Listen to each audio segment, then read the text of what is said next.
Shields up, Iron Breakers. How's everybody doing today? Hopefully you're all doing good. Coming at you with another edition of the Cons Anvil. It's been a while since we've done one. I've been exceedingly busy. There's been some very strange things happening in my personal life, and those have kind of like kept me away from doing proper content creation. I'm still feeling the blowback of a lot of those, so you know, it is what it is.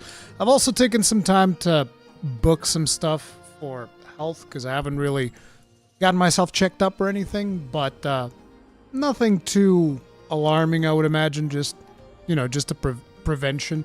You got to think longevity when you get to my age, especially when you have kids. But man, do we have a show for you guys today. Yes, we do. There's a lot of stuff happening, curiously enough. And I would like to start us off by shouting out the Thanes! Colin LaShore and JV Doc, thank you very much for being grossly incandescent as Thanes, you Giga Chads. Tip of the hat. Appreciate your support. Thank you. But yeah, guys, a lot of stuff has been happening, but why don't you guys tell me, like, what is the most important thing that has happened throughout the last, let's say, 2 weeks or so that you guys would like me to address? I feel like I've talked about a ton of stuff in the channel. I have a couple of news segments that I have lined up here that I want to talk about. Some of them are returning segments. I also want to give you guys like my first impressions on Enotria so far. Now that we've done 3 streams. I don't know exactly how much time I've actually played across those. Well, there's an easier way of doing that. I can straight up open up Steam and I can see how many hours I've played of the game. That is a very easy way of doing things. Good morning, Brian Quintana, Chief Hellhunter, Fulminus, Romildo Augusto, Magnum Huntress, Juan Weavejer 26. Shields up, team. So I did a quick little poll because I was just curious, and holy crap, you guys weren't joking around. There's a poll up right now in chat if you guys want to vote. I was just curious to see which game you guys have enjoyed best.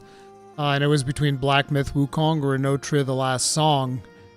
And to say that that poll is one-sided right now, holy crap, that is, yeah. First question, how are you today? Exceedingly tired. Haven't really slept much, and did some health stuff this morning. So, yeah. So let's see, how many hours have I actually played? I've put about 20 hours into the game at this point, it seems. So I want to give you guys my first impressions. There's really not that much to say, but we'll get into that a little bit further in today's video. Might even end up making that its own video on the channel. We shall see if that is the case or not. What stream is this? Welcome to Cons Anvil. Cons Anvil is where I tell you guys about some interesting news that have been happening. I feel like there hasn't really been too much. There are quite a couple of things, though, that we still want to talk about. I wanted to check out Feedly before I got started. I got started kind of a little bit late today. Oh, yeah, here we go. This is the other topic that I wanted to talk about. This is ridiculous. We'll put this one after the Monster Hunter topic. I'm sure it'll be interesting. But yeah, we shall see. The missile knows where it is at all times. Knows because it isn't. What the hell, dude? That is crazy, dude. That is insane. But yeah, we also have some Monster Hunter Wild stuff because they made a video with Ryozo, and I'm very curious to check out that video. Apparently, it's like this strange one-word challenge. Heard Pokemon going around and... Oh! There is that one, too. Yeah, we can check up on that.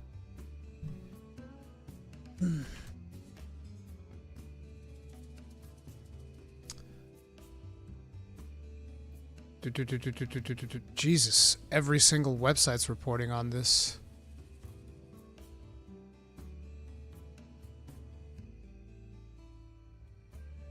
This is the patent Palworld is likely being sued by Nintendo.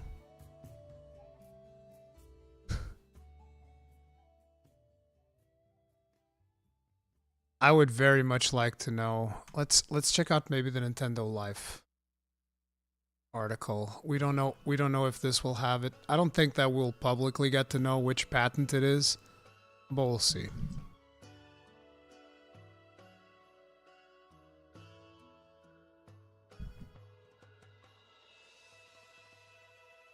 Yeah, we already have articles for a lot of these. Maybe I could check out this one. I don't know. There's already a ton of stuff to check out at this point. But yeah, you guys want me to check out the Nintendo stuff? We'll talk about that. Maybe after this Saber CEO thing. Then we'll put this, I don't know, maybe in here after. Yeah, this looks good. This looks good.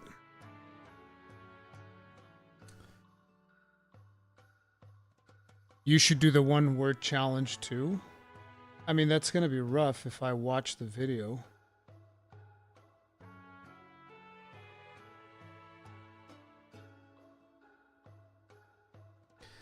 So far, no word, and Palworld dev didn't even know what was going on because Nintendo, lol. Rurikon, which one do you like more, Enotria or Black Myth? I think I like Black Myth more. Especially because I feel like Enotria, the more I've played it, the less I like it, which is not usually a good thing.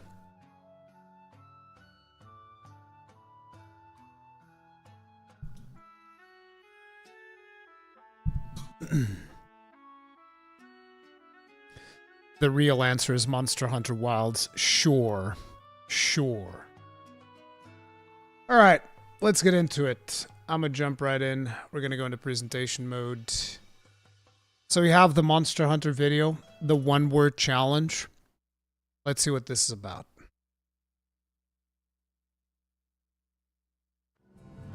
One-word challenge. Bro, I love this music. This music that they play in the background of this video. I've told you guys plenty of times, like whenever you have this almost Western cowboy type of music going on, that is exactly my vibe. And friggin' Monster Hunter Wilds is nailing that. Monsters. Alabarina. Rose. Okay, so basically he's just going to say one word for each of the things that is being presented here. So Lalabarina was Rose. I mean, if I had to think of one word... The problem is, like, me doing the challenge, I will have to pause every time. Because if once Ryozo says the word, then that kind of, like, poisons the well. And I instantly become more infatuated with that. But like for Lalabarina, let's say I could probably say Spider-Man.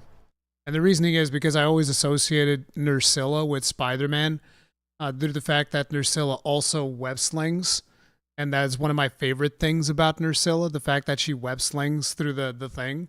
So I'm hoping that Lalabarina does something like that. She also like spins around and stuff. So I guess it would probably be Spider-Man. So let's see. Ray Dow. I want to say something about lightning. But I don't... Zappy. Zappy. Yeah, Zappy's a good one. Zappy. Electric. Balahara. Tremors. You guys know the movie Tremors? Nagai. Long? Long? It's not even that big. You know, you say long, and the first thing that comes to mind is like, what was his name? Lao Shanlong, right? Lao Shanlong, that was his name, right? Big ass dragon. Lao Shun. Okay, Doshiguma. Bugbear. Because his face almost looks like an insect in a way. Like these, I don't know what these things are, if they're like some type of sensorial organ. Because I don't think they're supposed to be eyes. But I don't know, they just have like this insect-like quality to them. So I think Bugbear. Scary. That's alright. Chattacabra, punching bag. After playing the game, that's literally the first thing. Punching bag, training dummy. It's like that's what I think. After having played the demo, Chattacabra is just a big old punching bag. かわいい Cute. Okay, characters. I'm a married man, and therefore I must respectfully not answer this particular question. 力強い Strong. Not the word I'd use. 優しい Alma. I'm not even looking at the word that he put. Better handler. Warm. Warm is nice too. Oh, right. It's just one word. So it can't be better handler. One word.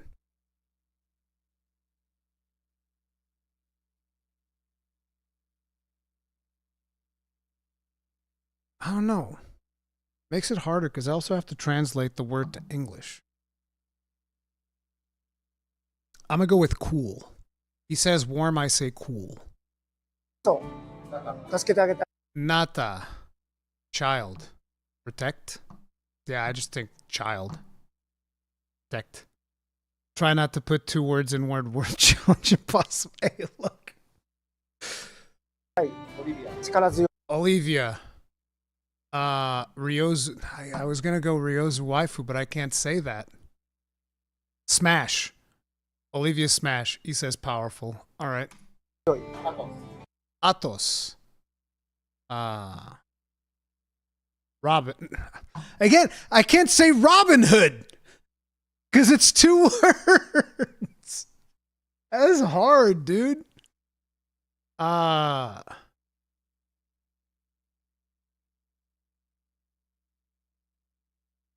He's got a scar on his right eye. Scarred. I'll say scarred. 強そう Buff. Okay. Oh, he's going to say one for every weapon? That smash on Olivia, but it's, no, it's not. No, wait, whoa, wait, no, that's not, no. Rough 1298 says smash on Olivia, but refuses to comment on Jim. I see what you did there. No. Okay, hammer smash. No, these are two very different things. No, guys. No, it's not like that. It's not like that. All right. No, don't do me like this. Why would you do me like this? Okay, weapons. Okay. Great sword. Thick. Thick would be the word that I would use. Heavy. Well, that works. 重そ Insect glaive. Stripper.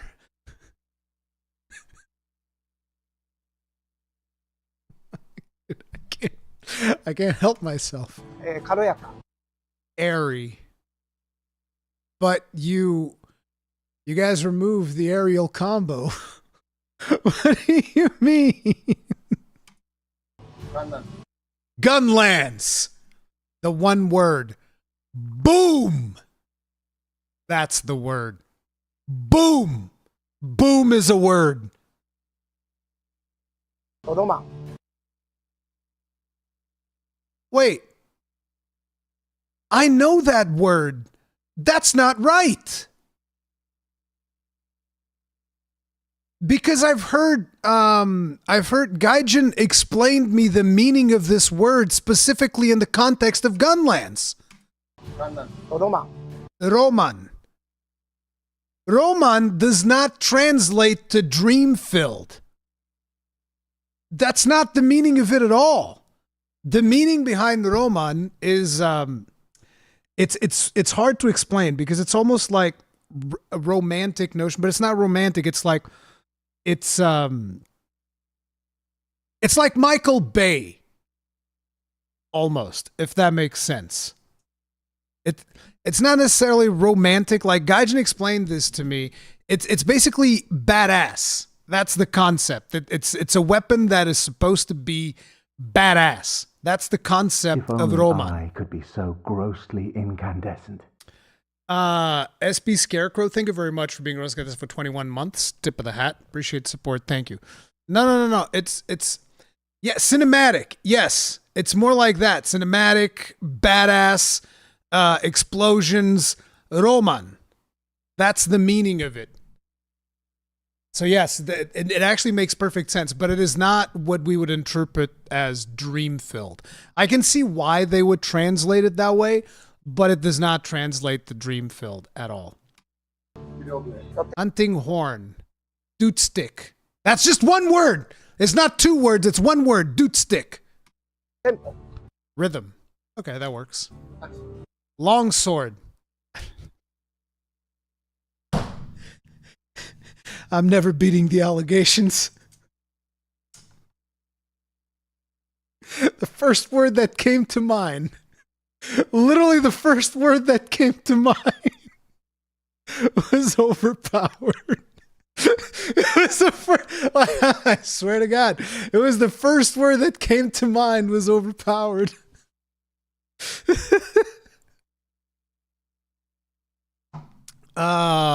Let's do a different word because I need to beat the allegations. All right. Longsword counter. That'd be the thing because like you got the yai slash counter, you got the foresight slash counter. So when it comes to longsword, I'd probably say counter. かっこいい。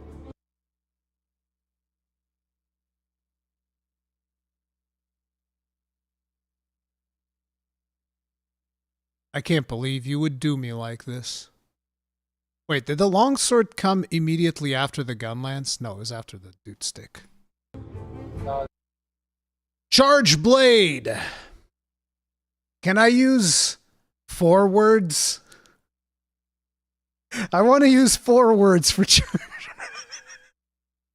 Super amped elemental discharge. That's the first thing that comes to mind. When you say charge blade, I just think super amped elemental discharge. The thing is, a lot of people say the word complex when it comes to the charge blade. I don't think the charge blade is that complex. I don't. It's like, I don't know, because it just clicks with me, so it actually feels fairly simple. I'm gonna go with the word versatile. SAD is one word. Yeah, but you know, it's super amped elemental discharge. I'll just say versatile. And the reason I would say versatile for charge blade is because obviously you have the, you know, you can go sword and shield, which is really fast, really mobile, really nice. You can do guard points, so there's a lot of guarding potential on there. The movement of the, you know, the left and circle, I forget what it's slashing, what's it called? Sliding slash, whatever. That thing gives you a lot of mobility as well. And then it's versatile because you can also just like go into axe mode and super amped elemental discharge, deal big chunky damage. テクニカル Technical. I mean, look, Ryozo mains the hammer. So yeah. Hammer. Bonk. Bonk. That's it. Bonk. You can't be pausing it, Ruri. I mean, it's like the thing is, listen, Ark, the reason why I have to pause it is because otherwise you poison the well, because Ryozo's going to say one word, and that will be the one word that comes to mind. So I need to pause so that I can actually say my word. Otherwise, Ryozo poisons the well every time. That's why I have to pause. And it's like a lot of the times I don't say one word, like with the charge blade. I would say like friggin' super amped elemental discharge. That's 4 words. So I have to come up with something else. It was versatile. Anyway, for hammer, the word would be bonk. ハンマー。ハンマーは好き。 They do this thing there. Love. Heavy bowgun. DACA. You guys know what DACA stands for? Like DACA? That's what I think about when I think heavy bowgun. Daka, because it's wyvern hard. It's like daka, daka, daka, daka, daka, daka. That's what I'm thinking about heavy bowgun. 気持ちいい。 Exhilarating?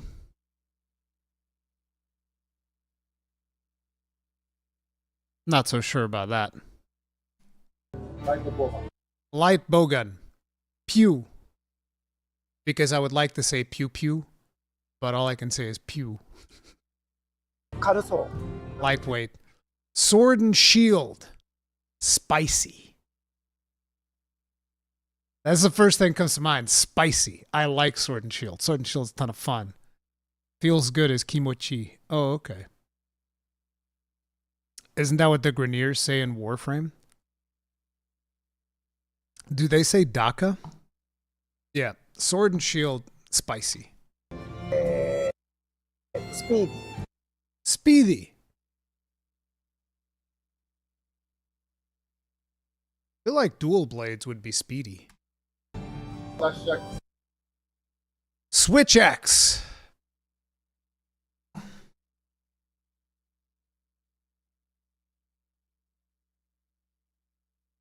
Explosion.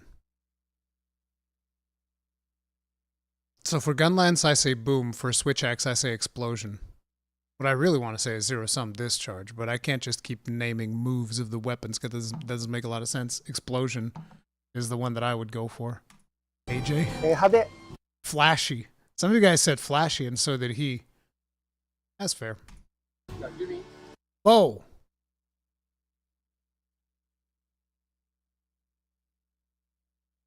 What did I say for bow? Hengist.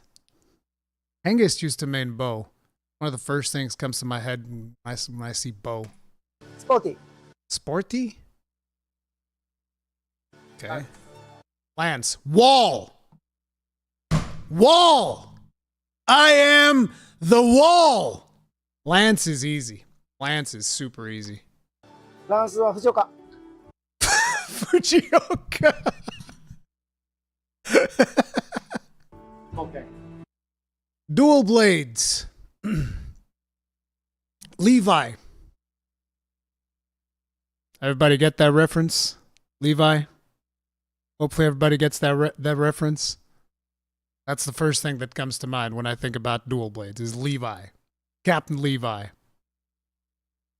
I removed Captain because I can only say one word, so, you know. Levi. Blender for dual blades, AOT. Yep. 華麗な感じ。 Elegant. Describe the Monster Hunter community in 3 words. The Monster Hunter community in 3 words. Accepting. Wholesome. Sexy. Accepting, wholesome, and sexy. Those are the 3 words for the Monster Hunter community.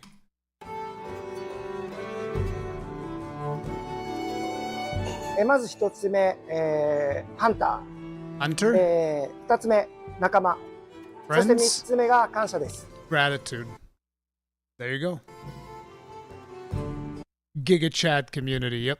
Passionate, loving grinders. Friends in hunting. Badass hunters. Hates on longsword. Really, dude? Like, come on, man. Sexy. Remember, you have a wife. That doesn't mean you guys aren't sexy. All right? My wife is just sexier, but you guys are sexy too. Passionate, united, helping. Passionate's a good one. It's just like I'm very bad at coming up with words on the spot, I feel like. I feel like I'm terrible at coming up with words on the spot. Gaslight, gatekeep, and girl boss? What? What? That's crazy, dude. It doesn't stop him when he's around Manale. Look, me and Manale have a special thing that I'm also going to have with Gemma, but that's neither here nor No, Manale is special, bro. Manale is special. And Gemma is too, I'm sure.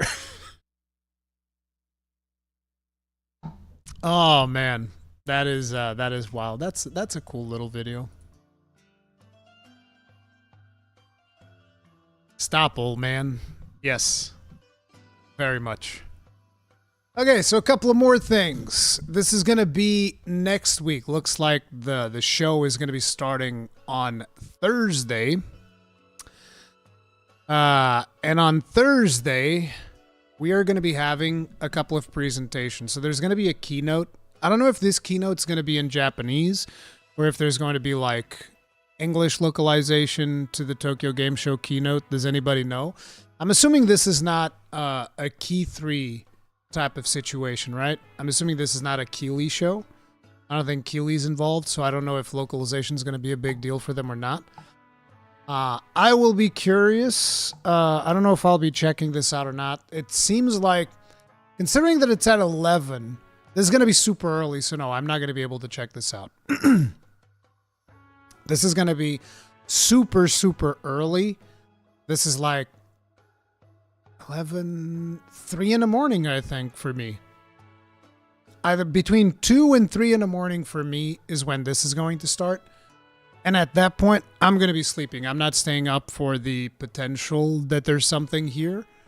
And if there is something, I'll just report on it when I wake up. I think that makes sense. Then we have Ubisoft Japan. It's like...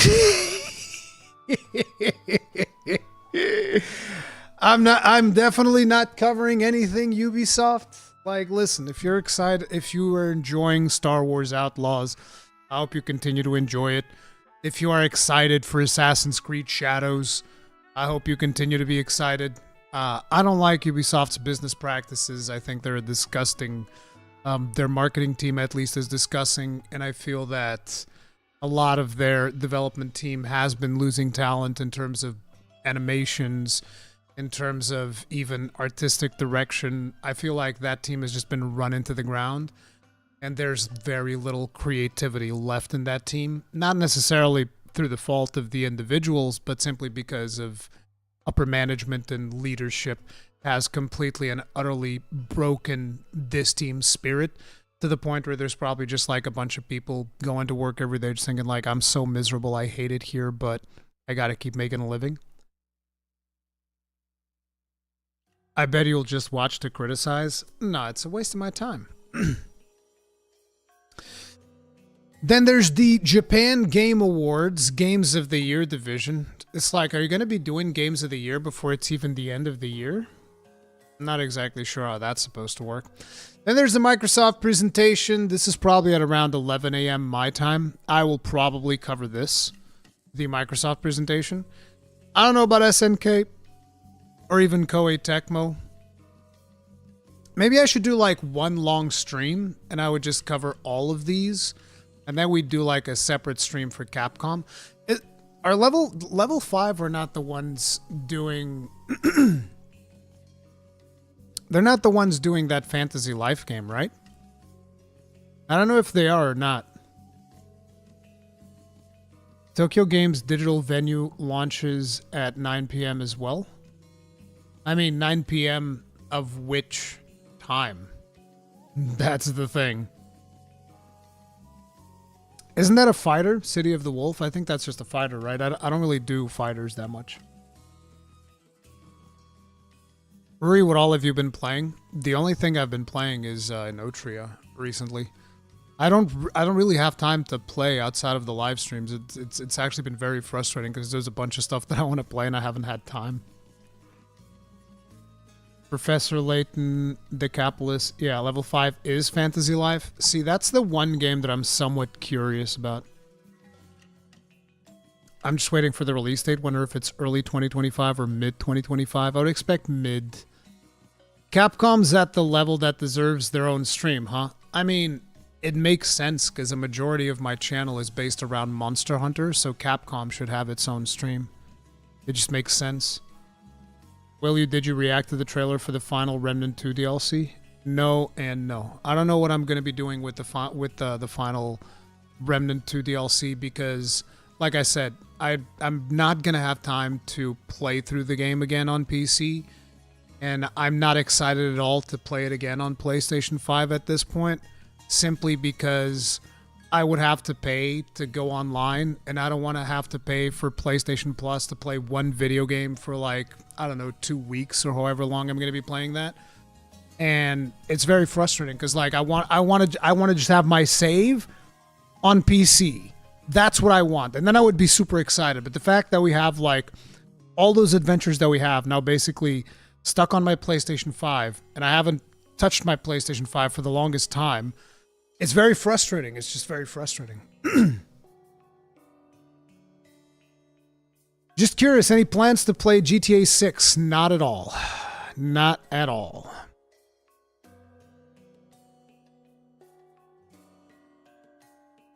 I am looking forward to the Remnant 2 DLC. It's just, again, it's just so frustrating because I'm probably just going to end up playing it solo on PS5 because I'm not going to pay for PS Plus because it doesn't make sense. So I'll probably just play it solo for a little bit and, you know, just check it out and whatnot. But yeah. You reckon Wild is going to be cross-save? It is not. All the information that I have so far indicates that it is not. If it is going to be cross-save, they haven't officially announced it yet. And I don't think it will end up being. I think it's just going to be cross-play and that'll be it. My only concern, because the thing about cross-save is that it involves, you know, you can buy certain cosmetics in the PlayStation Store, and they don't want you to have access to those on the PC side of things because Valve will want their cut, PlayStation will want their cut, Xbox will want their cut, and there are ways around that, but it's not easy.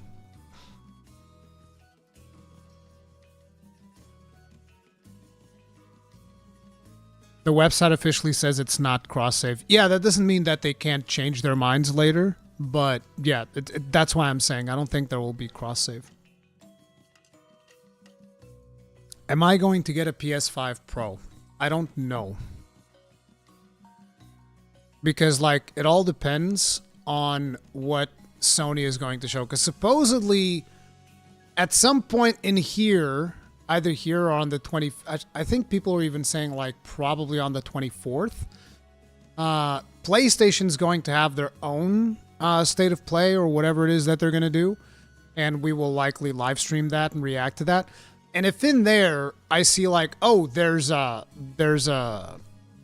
you know, an exclusive that I'm really excited for, maybe, but they'd have to have something that is very compelling for me to jump in there. Like, for instance,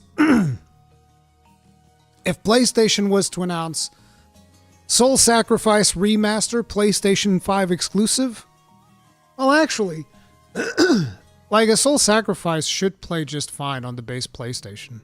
So I don't know.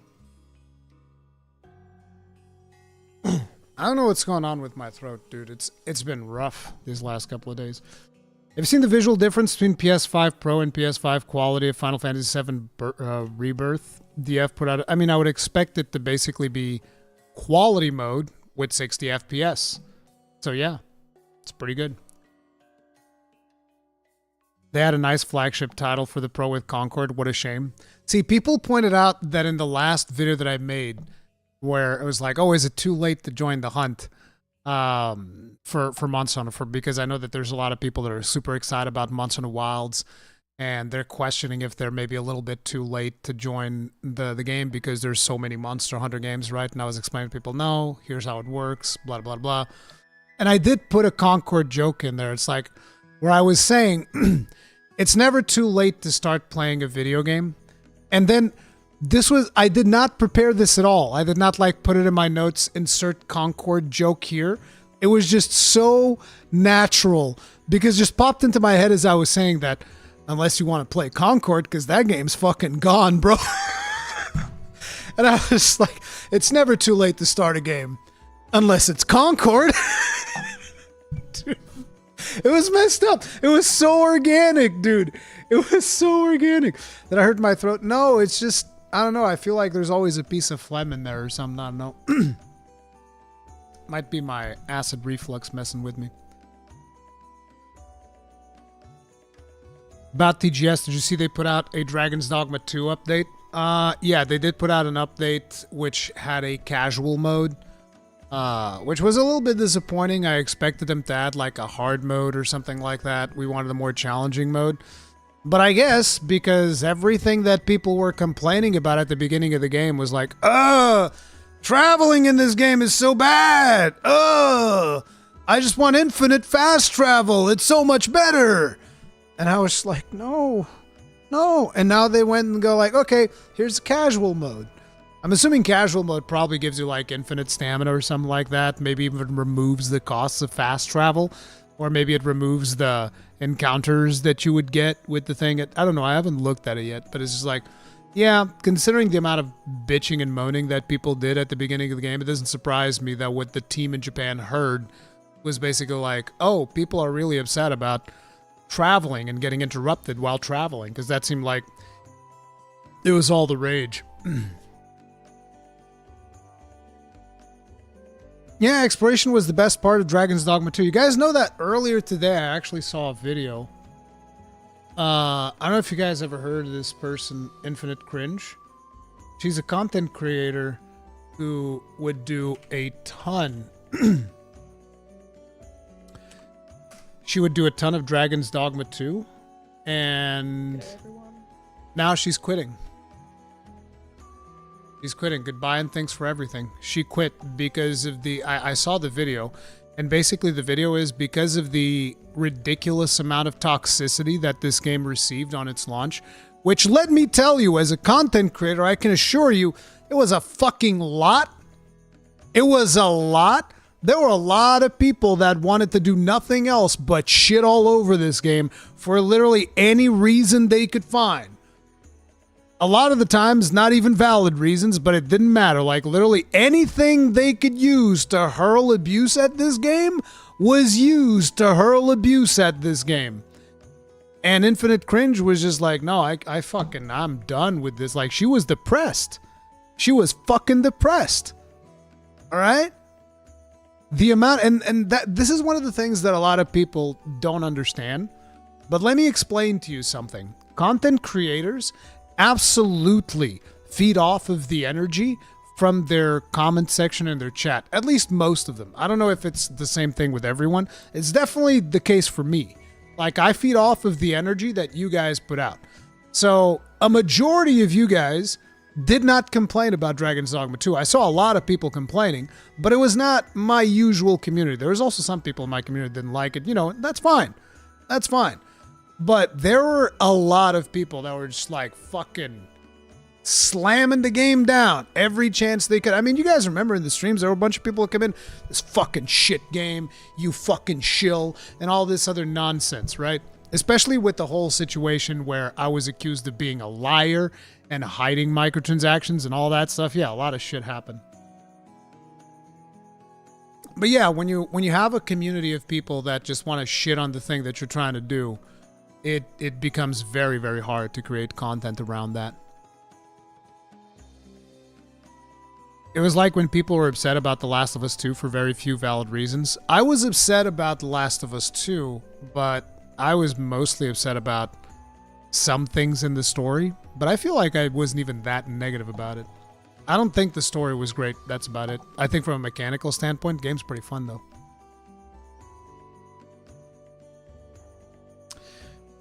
Rui, have you seen the Miss 5000 Watts podcast with Joe and Jono? I think Joe accidentally said too much. Check it out towards the end of the video.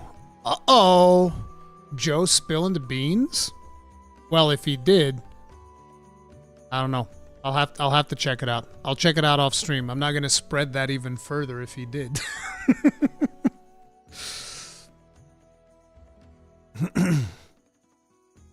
Didn't enjoy the game much, but there's a point where common sense needs to be used. Yeah. Play the 2-hour trial, need to pick it up for real. The game is a lot of fun. Ratatosker also got a lot of hate too. Yep. Ratatosker got a bunch of shit too.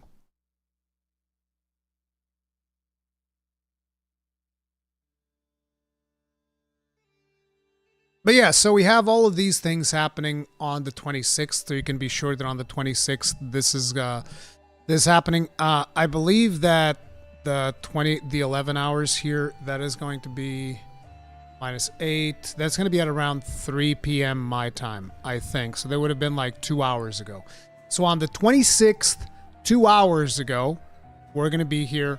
We're going to be streaming the Capcom thing 100%. So that's at some point next week. Then there's the CESA. What the hell is CESA?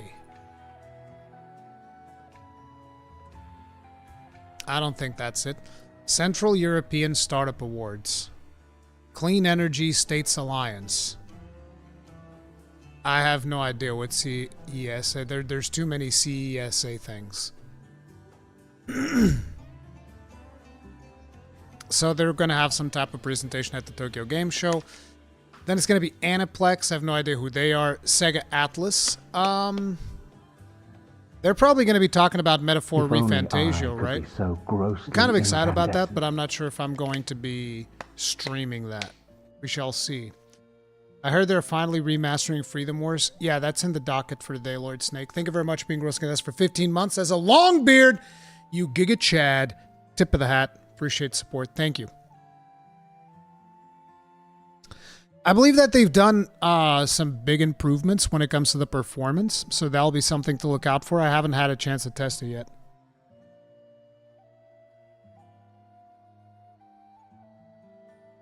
Any tips for going back to World after having a break after 330 hours? Yeah, hit the training area, just test out the weapon that you were playing, and just get back into it. I don't see why you wouldn't be able to just jump right back in. Should be fine. What do you think is the most fun weapon and style in Monster Hunter Generations Ultimate, apart from the gun lance, if that is your answer?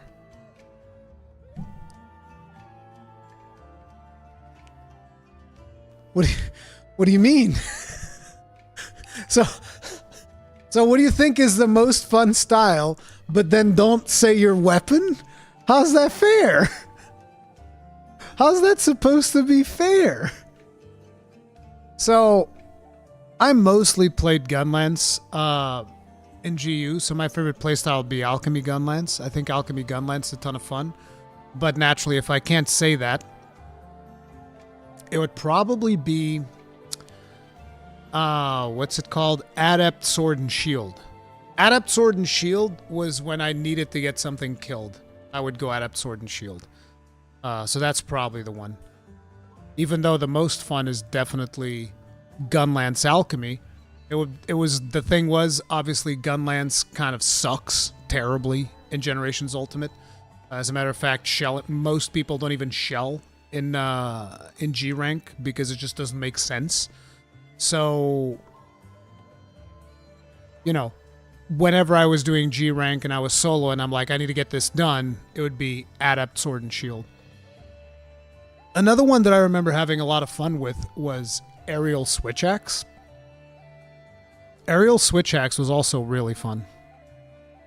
Alchemy Gunlance is very powerful and not a detriment to your team. It is definitely not a detriment to your team. The hell is that supposed to mean? I was constantly buffing everybody with more hunting arts juice. What are you complaining about?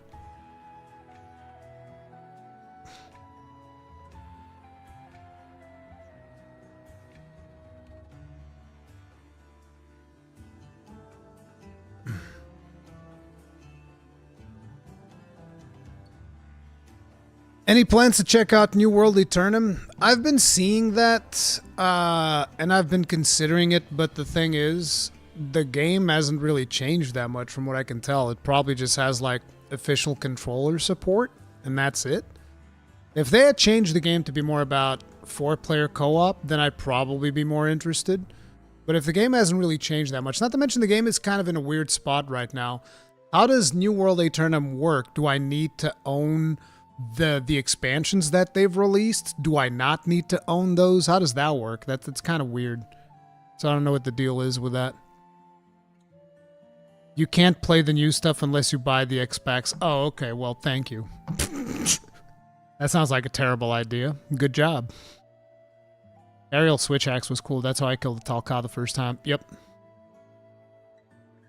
I enjoyed New World when I played it, by the way. I thought it was fun. But yeah, we have Sega Atlas, which is probably going to be doing... Wait, they have a 2-hour slot? They're going to be presenting a lot of things. We have Square Enix. I'm not exactly sure what Square Enix is presenting. Would it be Fantasian, I guess? Fantasian? So probably Fantasian and probably Ever Crisis and maybe some update to Final Fantasy XIV. Bro, I still can't believe that I didn't finish Dawn Trail. I'm still in awe at the fact that every time I think about Dawn Trail, I'm just like, I don't want to go back and play that. I don't want to do it. I can't believe that that's how I feel about a Final Fantasy XIV expansion. That is so weird. That is so weird, dude. Anyway, then there's this Sense of Wonder Night, which I don't know what this is. Official stage program, Gung Ho Entertainment, Japan Game Awards, Future Division, and the ending program, which we don't even really know what it is.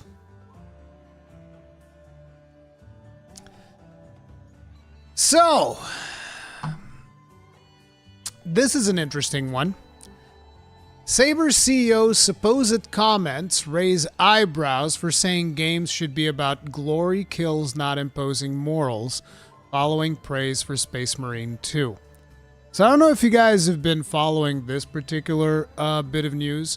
This happened because apparently the CEO of Saber Interactive left a comment on an Asmongold video where he said that while he was at Embracer Group, that he actually saw a lot of companies trying to ham-fist moral lessons for gamers. Let me see if there's here we go. Here's the actual thing. I love your videos. When we signed the deal to make Space Marine 2, all I wanted was a throwback game. We had the chance to work on something which is by its nature was old school. I can't even comprehend many of the current games that we play these days. They are too complex and too much of an investment. We worked on Halo back in the day, and that game could be distilled down to the simplest of shooting loops, but it was entirely addicting. This is what I wanted to recapture. I hope games like Space Marine 2 and Wukong are the start of a reversion to a time when games are simply about fun and immersion. I spent some time as Chief Operating Officer at Embracer, and I saw games that were made there that made me want to cry with their overblown attempts at messaging or imposing morals on gamers. We just want to do some glory kills and get the heart rate up a little. For me, that is what games should be about. Now, it hasn't been confirmed officially that this is a comment by the CEO, Matthew Kark, but he has kind of like hinted that it might have been him in a LinkedIn post or something where he said, oh, that person sounds pretty sharp. Anyway, the comment from an account named Matthew Kark, purporting to be the Saber CEO, was made on a video by streamer Asmongold titled Space Marine 2 as a reminder of what we lost. The video is a response to another YouTube... It's a reaction, not a response. To another YouTuber, Legendary Drops, friend of the channel, Legendary Drops, who described the recently released Warhammer 40k Space Marine 2 as oozing with so much masculinity that I feel like I've been in the desert for the last few years. Asmongold vehemently agrees in his almost 1 hour response. The comment from Matthew Kark account mentions they love Asmongold's videos. Okay, this is what we already read.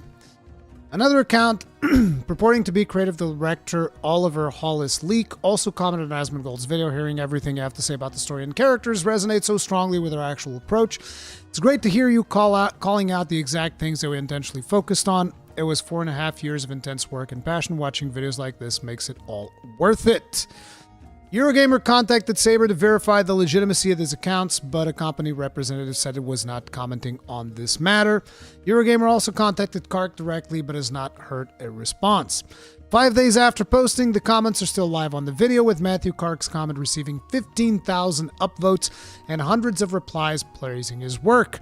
This is what we, the gamers, the audience, not the non-existent modern audience want. Reads one. Oh, they're going to start reading replies in an Asmongold video? Oh, that's not wise. That is just not wise. Because, you know, there's going to be all kinds of replies in there, dude. But it's like, listen. Ever since then, I've seen, like, there's been a lot of mainstream media outlets that have come out. It's like, as in if this is a problem with what the dude has said. And let me make one thing perfectly clear, okay? You cannot deny that this has been the case for some games. Now look, if you enjoy those games, more power to you. You know, games like, what's that game called? Dustborn? the one where you learn how to cancel people and bully them and whatever, all of that stuff. There's been a bunch of games coming out like that. Now, me, I just don't, those games don't really appeal to me all that much, so I just end up not playing them, But you cannot deny that there's definitely been a trend towards that. And, I've always said I don't speak too much about this, mostly because it would require an inordinate amount of research that is quite simply not something that I'm going to be doing because I'm not even that interested in the topic to begin with. But there's also allegations that some of these are government funded and whatnot, and that is one of the reasons why people are kind of like ham-fisting it in and resorting to blatant tokenism and all of that stuff. And then there's this big war between the two sides where a lot of people are saying, we don't want it. And a lot of other people are also saying, but we want it. It's like, at the end of the day, to me, the biggest thing about this is I just think that this is exacerbated in a way that purposefully pitches gaming community against one another.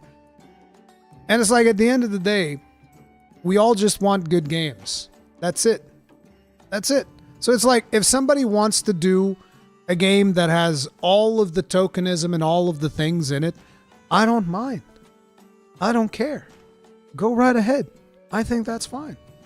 But I think that you should make it its own thing. I don't think you should try to ham-fist it into other properties because, certain properties just don't work very well with those things. But that's just my opinion. People are free to do whatever the hell they want. I don't really care. Kark's comments about imposing morals have raised eyebrows. Of course they have. Particularly in the wake of criticism surrounding Black Myth Wukong, considering the anti-woke sentiment that game following reports of massage. Oh, God.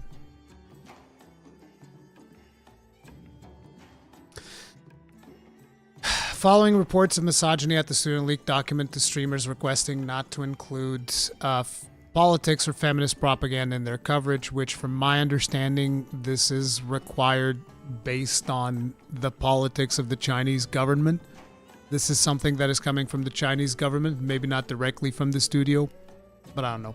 Space Marine is the first release from Saber following its split from Embracer, which sold its assets to 147 million to move to withdraw from Russia and reduce its geopolitical risk. Space Marine 2 is awesome. I enjoy Space Marine 2 greatly. It's a really fun game, but, it is what it is.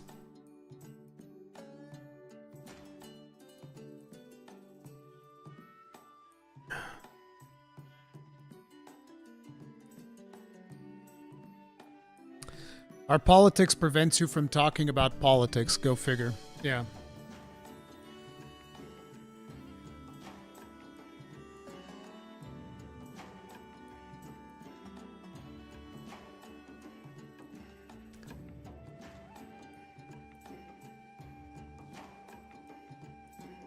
I basically agree with Tommy Giggles is saying there's room for just fun games and room for games where people try to put across a message, display what you want. I think the biggest problem is that there is a fundamental incentive for a lot of people to basically pitch these two sections of the community against one another.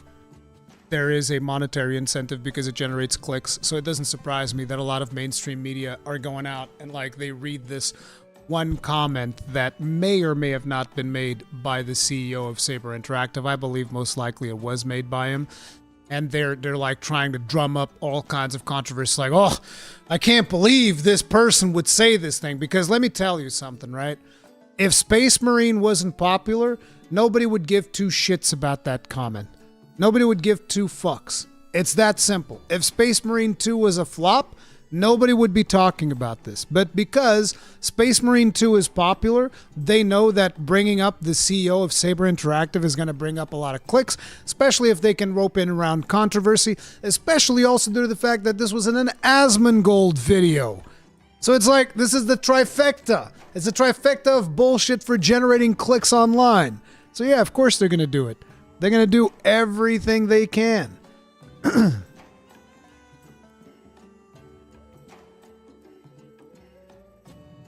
Games media are activists that use blackmail, extortion, force their own twisted agendas they are bought and paid for, all to maintain their access and relevancy. I'm not sure that I buy they're all bought and paid for, but, It's whatever. Now next week, Miyamoto writes a shocking comment on a video. That is the vibes I'm getting.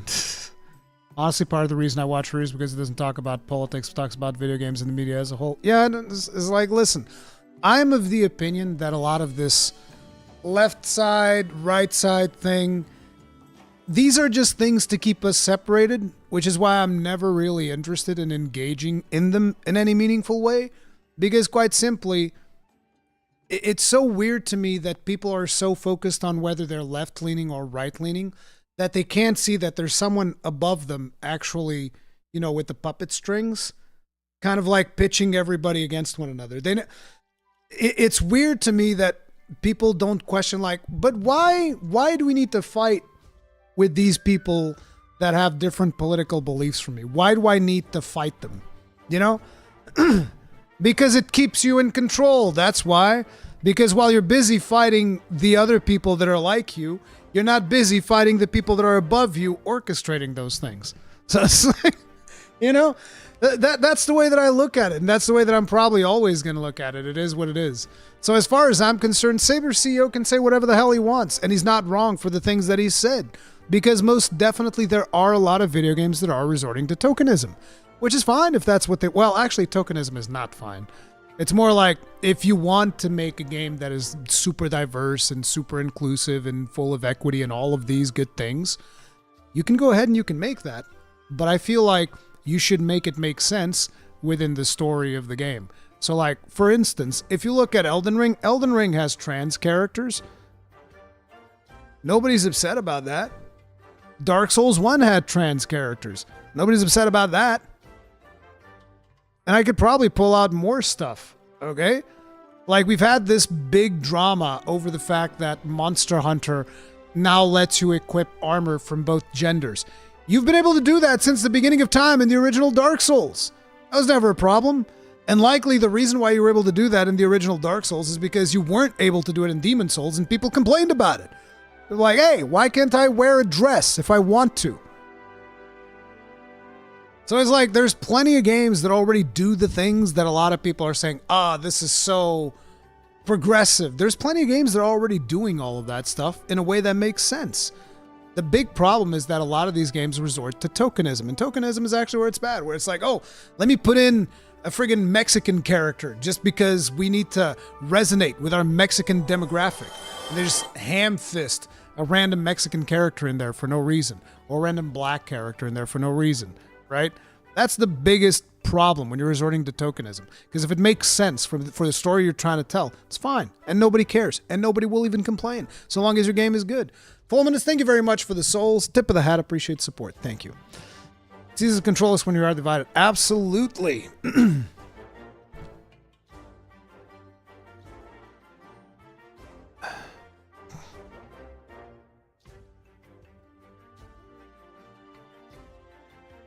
Yeah, it is what it is.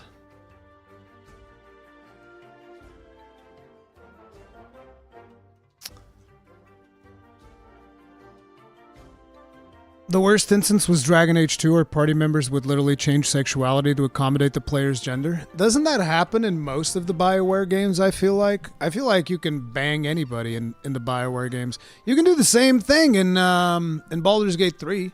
You can bang anybody. Isn't every character player sexual in that game? Because I felt like every character wanted to bang me. Hell, I remember rejecting Lae'zel, and the next morning she still wanted to bang me. I was like, I rejected you last night. Why do you still want to bang me after I just had sex with somebody else right in front of you?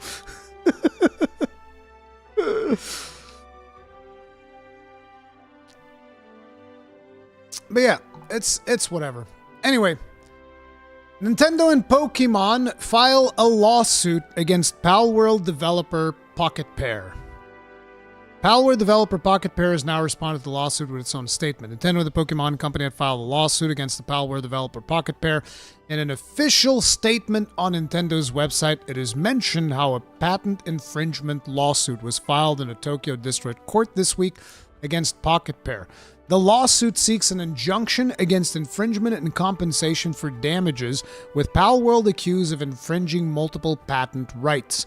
Nintendo signs off by saying it will continue to protect the intellectual properties it has worked so hard to establish over the years. Here it is in full.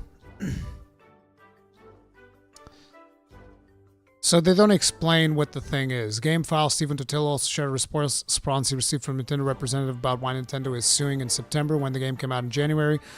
We filed the lawsuit at this timing after careful investigation of the content that is the subject of this lawsuit. We will refrain from commenting on topics that relate to the content of the lawsuit. In a statement in January, the Pokemon Company said it would always take appropriate measures to address any acts that infringe on intellectual properties related to Pokemon. The open-world survival and crafting game Palworld launched earlier this year and proved to be a hit on PC and Xbox, with the title also made available on Microsoft's subscription Game Pass. Since then, it has received major updates, adding new locations and pals. So they don't say what is the actual thing that they are suing over. I think that it was Gaijin that said earlier on Twitter that it might be because they capture monsters and put them in balls.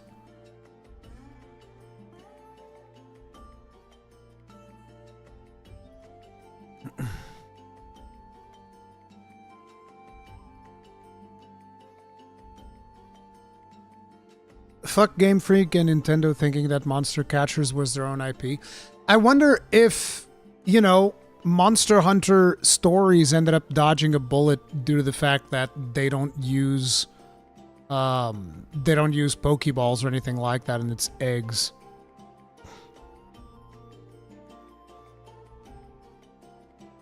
Apparently, some high-tier person at Pokemon Company told in an interview in February that there is nothing to sue Palworld. Ooh. What I've seen might be creature design that is too similar. No, because it is patents. It's patent infringement. So it'll be like a mechanic. I don't think it will be a design, because that would be a copyright infringement. If it was monster designs, that would be copyright infringement, is my understanding. Patent infringements would be like game mechanics or something like that.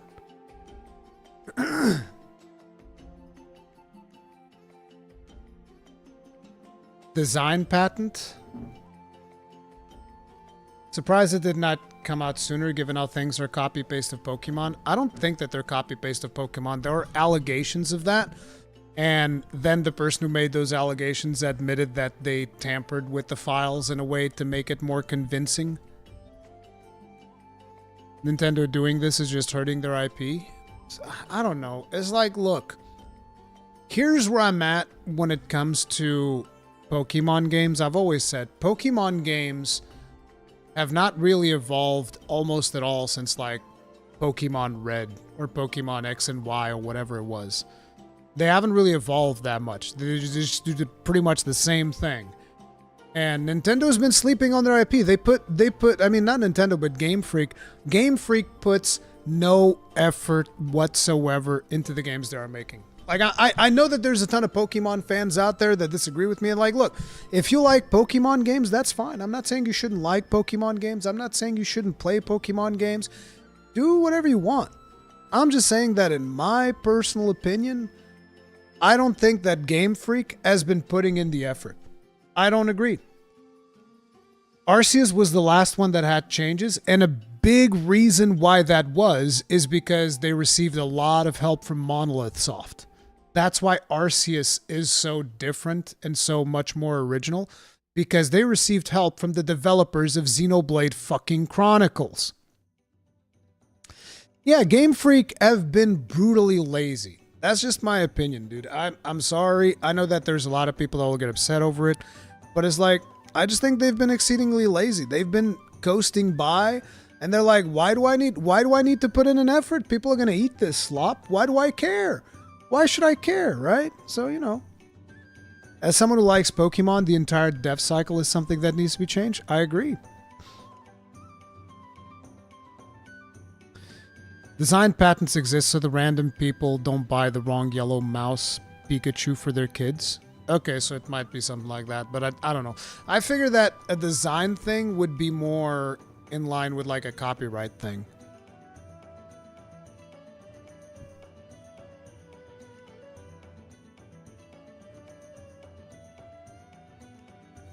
Yeah, that's the thing. They don't put in an effort because they know that people will buy it no matter what. They know that it's money in the bag. So yeah, it's like, look, you guys have been coasting. You guys have been pretty much just getting all this money for free. I think it's time you guys had to work for a living for a little bit, you know?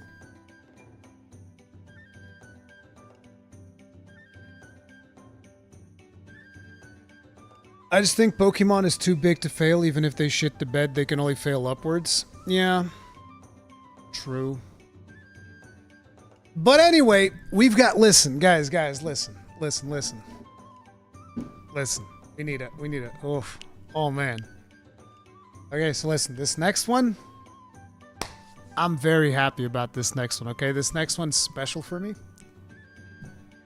This next one, even though it's not the one that I wanted the most, it's something.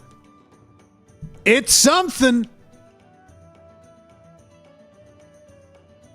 It's something, boys. It's something. We have a game that is going to be breaking free of its PlayStation Vita prison. It's not the game we wanted.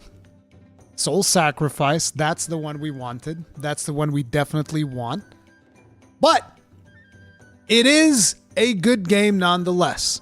And I never got to finish this game because I only played it on the Vita and whatnot. But I did enjoy this game quite a bit. So we're going to be watching the trailer for this remaster that is going to be coming to us from Bandai Namco. I am most definitely giga interested in this. For those of you that don't know what Freedom Wars is, let me give you guys just like a bit of a refresher. Freedom Wars is a game that is structured somewhat similarly to Monster Hunter, but you have guns and melee weapons, which is kind of like, you think about it, a little bit reminiscent of God Eater. But you also have like this grappling hook thing that you can use to pull monsters down, and you can sever pieces of the monsters. And the objective is to release players, not players, to release people. So there's going to be nations in the game. At least this is how it was on the Vita version of Freedom Wars. There's going to be nations that are associated with the different countries of the world. And then each nation has like points for like competing on a global leaderboard and whatnot. But each of the nations has these robots that steal people. And you're supposed to go in and get those people back. That's kind of like the idea, right? So let me show you guys the trailer, and then I'll show you guys what the gameplay actually looks like, because we do have gameplay here on the channel. So let me show you guys this trailer first. I haven't seen the trailer yet. There was Portugal indeed. I think it was actually capital city, so it would have been Lisbon.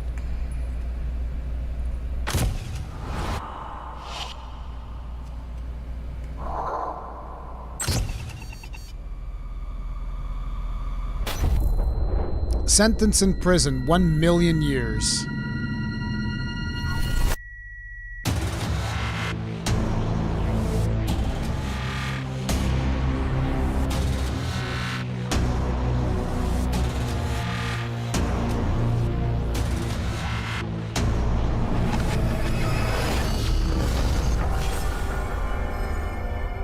Damn, they really don't show any gameplay at all, huh? We expect your unending contribution for the future of our Panopticon, as long as you live.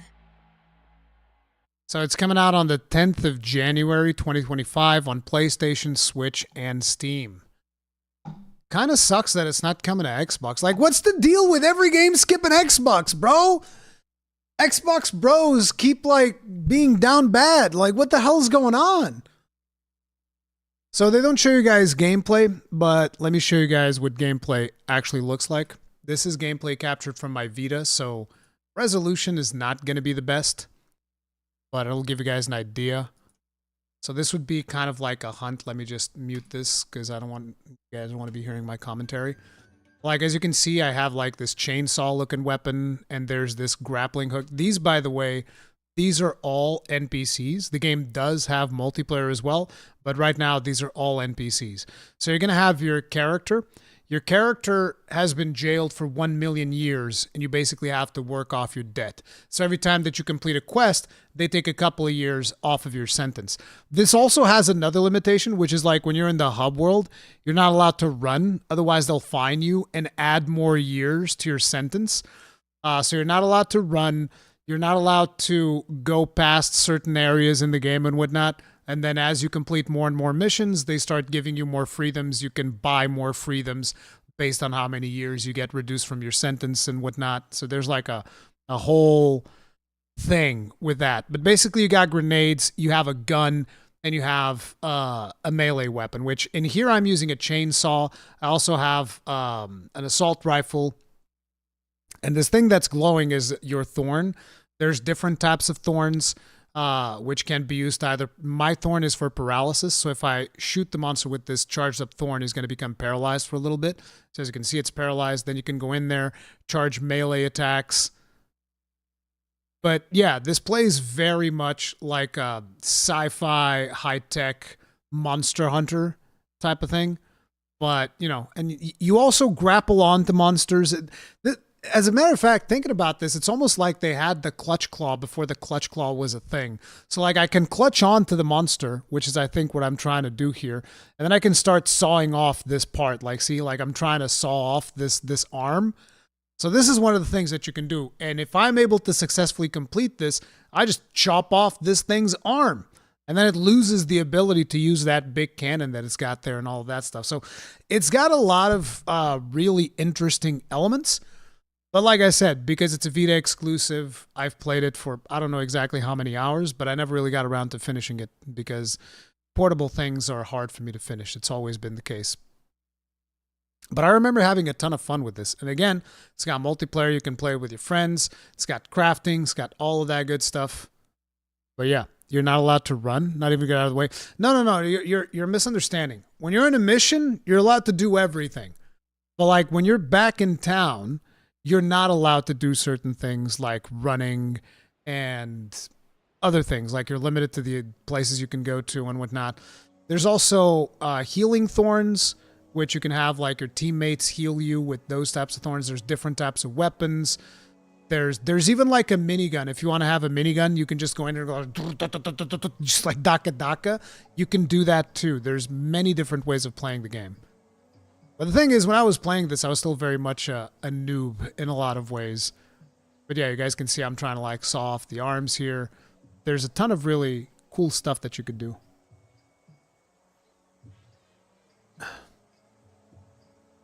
IGN have a first preview gameplay? Do they? IGN just scoring like all of the things. Let me take a look.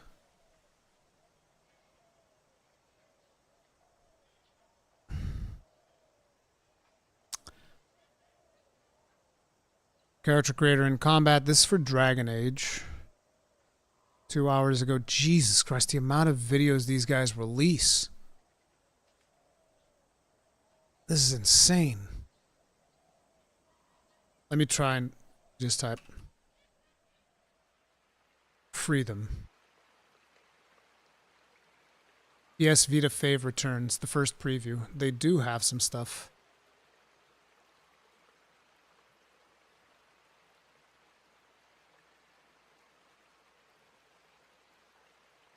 Is that at 60 FPS? Yeah, it is. It's running at 60. That's nice. That was one of the things that I was wondering if it would run at 60. See, he's trying to break this so that he can free the people that are inside.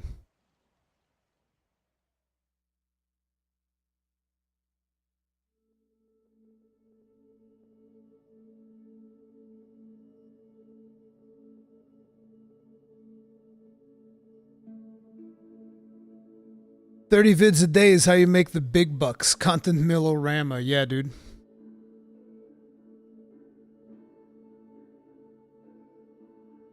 Yes, he's trying to chop off that cannon, I think. Looks like he did it. See, he's saving the person in there because that's the whole point. And see, when you're here in the city, yeah, see, disciplinary notice. He did something he wasn't supposed to do, and you get years added onto your sentence. And then you go do missions, and you get years removed from your sentence.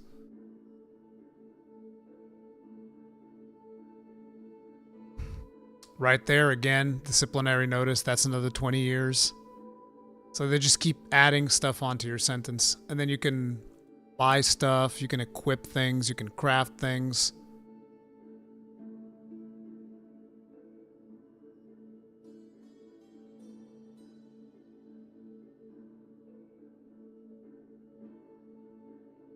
Like I said, you also have access to ranged weapons. That's him trying to bring the monster down. Watch. He's going to bring him down.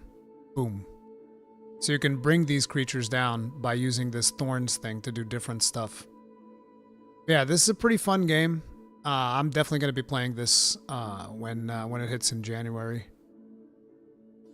We already know what we're doing on January. Oh, look, it's the same mission that I was doing. This is the exact same mission.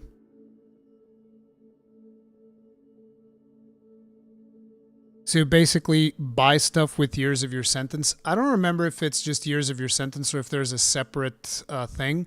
But I know that years of your sentence is what unlocks things. So the less years you have in your sentence, the more things start unlocking. Almost like a master rank type of deal. That's what I remember. But this game is like really, really old at this point. So it was a long time ago that I played it. Yeah, it's got actual shooting elements, cover, all of that stuff.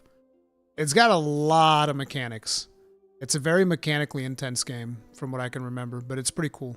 And again, 4-player co-op. Wait, was it 4-player co-op or 2-player co-op? Actually, I don't remember.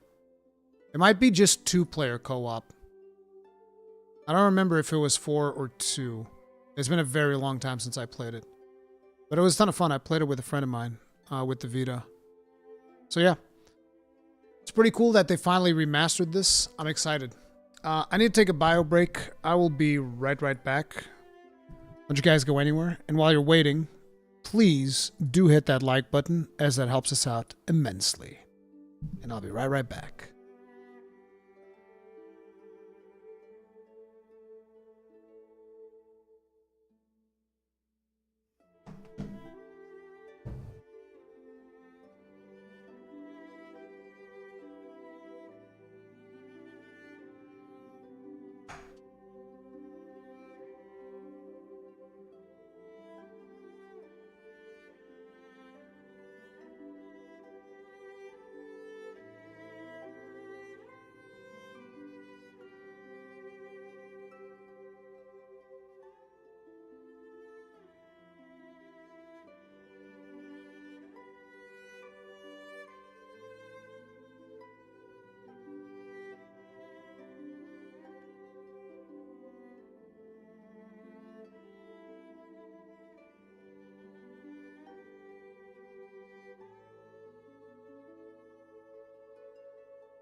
AI gameplay. 100%. It's 100% AI. It's totally not just my own stream playing. Why would I ever do that? I was distracting you guys. Was just distracting you guys. Vanillaware should bring Muramasa the Demon Blade from Vita Prison and onto modern devices. There is a version of Muramasa in a modern device. I think it's on PlayStation. Let me see.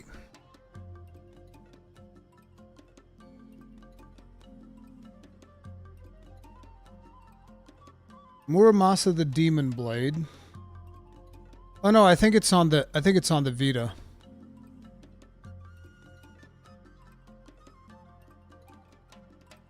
Yeah, it's Wii, PlayStation, Vita, and Wii U. Never mind. I thought that was a more modern version, but there isn't. It's just on the Vita.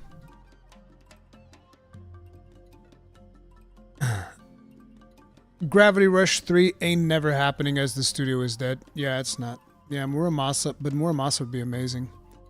I played Muramasa.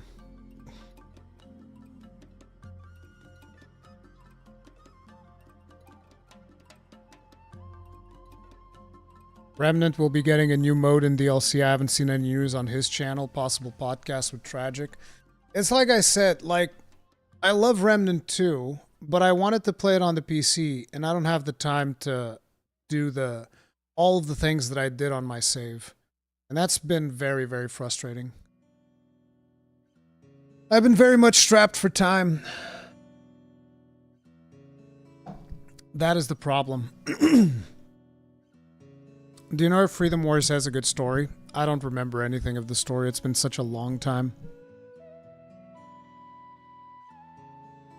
I really wish there was a way for me to just import my save from PlayStation 5 onto PC. That would make me so happy. That would make me so happy. I would be instantly 10 times more excited.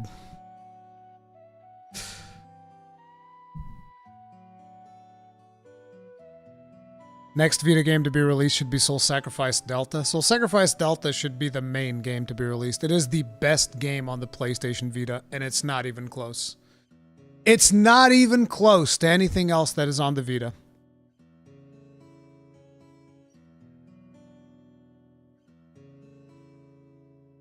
Any chance of a Frostpunk 2 stream? Doubt it. It's not really my kind of game. Anyway, like I said, I wanted to talk a little bit about Enotria. So what is the deal with Enotria? So for starters, I received a copy from JAMA Games so that I could check it out and tell you guys my opinions and all that stuff. And we've been streaming it here on the channel. We've done 3 streams of it so far. I checked in a little bit earlier today. We have about 20 hours of gameplay at this point. And Enotria has actually been a bit of a strange one. It's been a very strange title. Let me explain to you guys why Enotria has been a strange title for me. It was because the first time that I saw gameplay footage of Enotria, I looked at it and I was like, there's something about these animations that is not gelling with me. The art style is also not my favorite. The reasoning behind that is I like girthy art style. Like, I like characters that are thick. And the characters in this game, they're all like kind of slender looking, which is the art style that they chose to go for, and good on them. It is what it is. It's going to be more appealing to some people, less appealing to others. It's just me personally, I end up enjoying girthy art styles more, like blocky characters, big, thick boys, okay? Like, look at Space Marine 2, that's the type of art style that I like. Look at World of Warcraft Dwarves, that's what I like. Thick characters, okay? But anyway, that's neither here nor there. So, with the videos that I had seen, I was like, I don't know if I want to check it out, I don't know, and then I kind of just like started kicking the can down the road. And then eventually when the release date came around, I was like, you know what? Let's check it out. There's a ton of people asking me to check it out. So I asked their community manager if they had any codes left to send me a code. We started playing the game, and I was very positively surprised when I started playing the game. Because you might not believe this, but the game actually plays a lot better than it shows on the videos. The animations are not the best. That was one of my biggest complaints. But they feel good when you're playing it generally. But the thing was, When I was playing through the first area, the area of Quinta or whatever it is, it's super polished, at least as polished as it can be for a more indie Italian Souls-like type of game, right? It was polished and it felt good and I was killing stuff and we defeated like 2 bosses or whatever. One of my things initially was like, I feel like the game's a little bit on the easy side. Could potentially be a little bit harder at times. But other than that, just having a good old time, playing through the game, all of that stuff. And then we got to this area where we're at right now. And that's when things started getting a little bit rougher.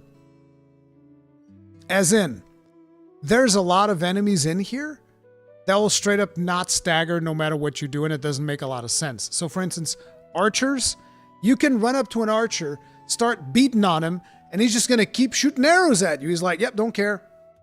Completely ignoring the fact that you're destroying his face, just like shooting arrows at you. I don't think that makes a lot of sense.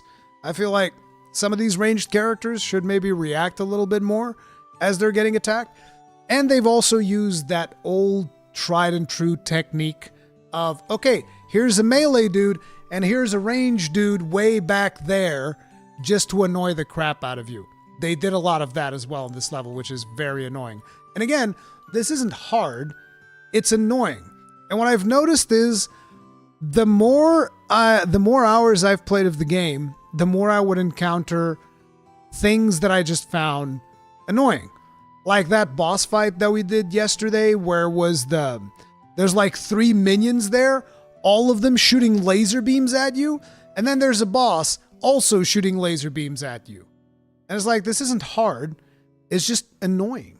Because you're getting hit everywhere from every single angle. It's almost impossible to dodge all of those unless you're God tier gamer or whatever. But it's not even dealing that much damage. So you're not even going to die, which I guess that's the reason why they're making those enemies not deal that much damage, because it's almost unavoidable, a lot of the damage that is coming out during that fight. And I was like, I don't understand why you just made a boss that is just annoying. Like, it's just not particularly fun to beat. Like, we beat him on the second try, but it was not like, oh, I feel so good, I beat this boss. It was more like, oh, thank God that's over with, because that was annoying. Like, look, here's the example of the archer that I was talking about. You see that? I'm literally wailing on him, and he didn't even acknowledge it. He's like, I'm just going to keep shooting my arrows, don't care. You know? That's the thing. So it's like, I think there's a fun game here. I really like their parry system, because that's one of the better aspects. Like, the fact that these developers were not scared to make Thorns relevant, which whenever there's an RPG that includes a Thorns element, 9 times out of 10, Thorns is worthless. You can tell that developers put it there just to have it there, and that it's not actually a viable option. Again, 9 times out of 10. In most action RPGs that have a Thorns element, it's just worthless. And in this game, it actually works. You can see that whenever they're hitting me, they're actually taking damage. And I parry, and they take damage. And it feels good. It feels good to engage with a parry system when you actually have all of these skills that are happening. So from that aspect, I think they've done a fantastic job. Adding like build diversity. There's tons of different builds that you can do. And you have access to 3 builds at any given time.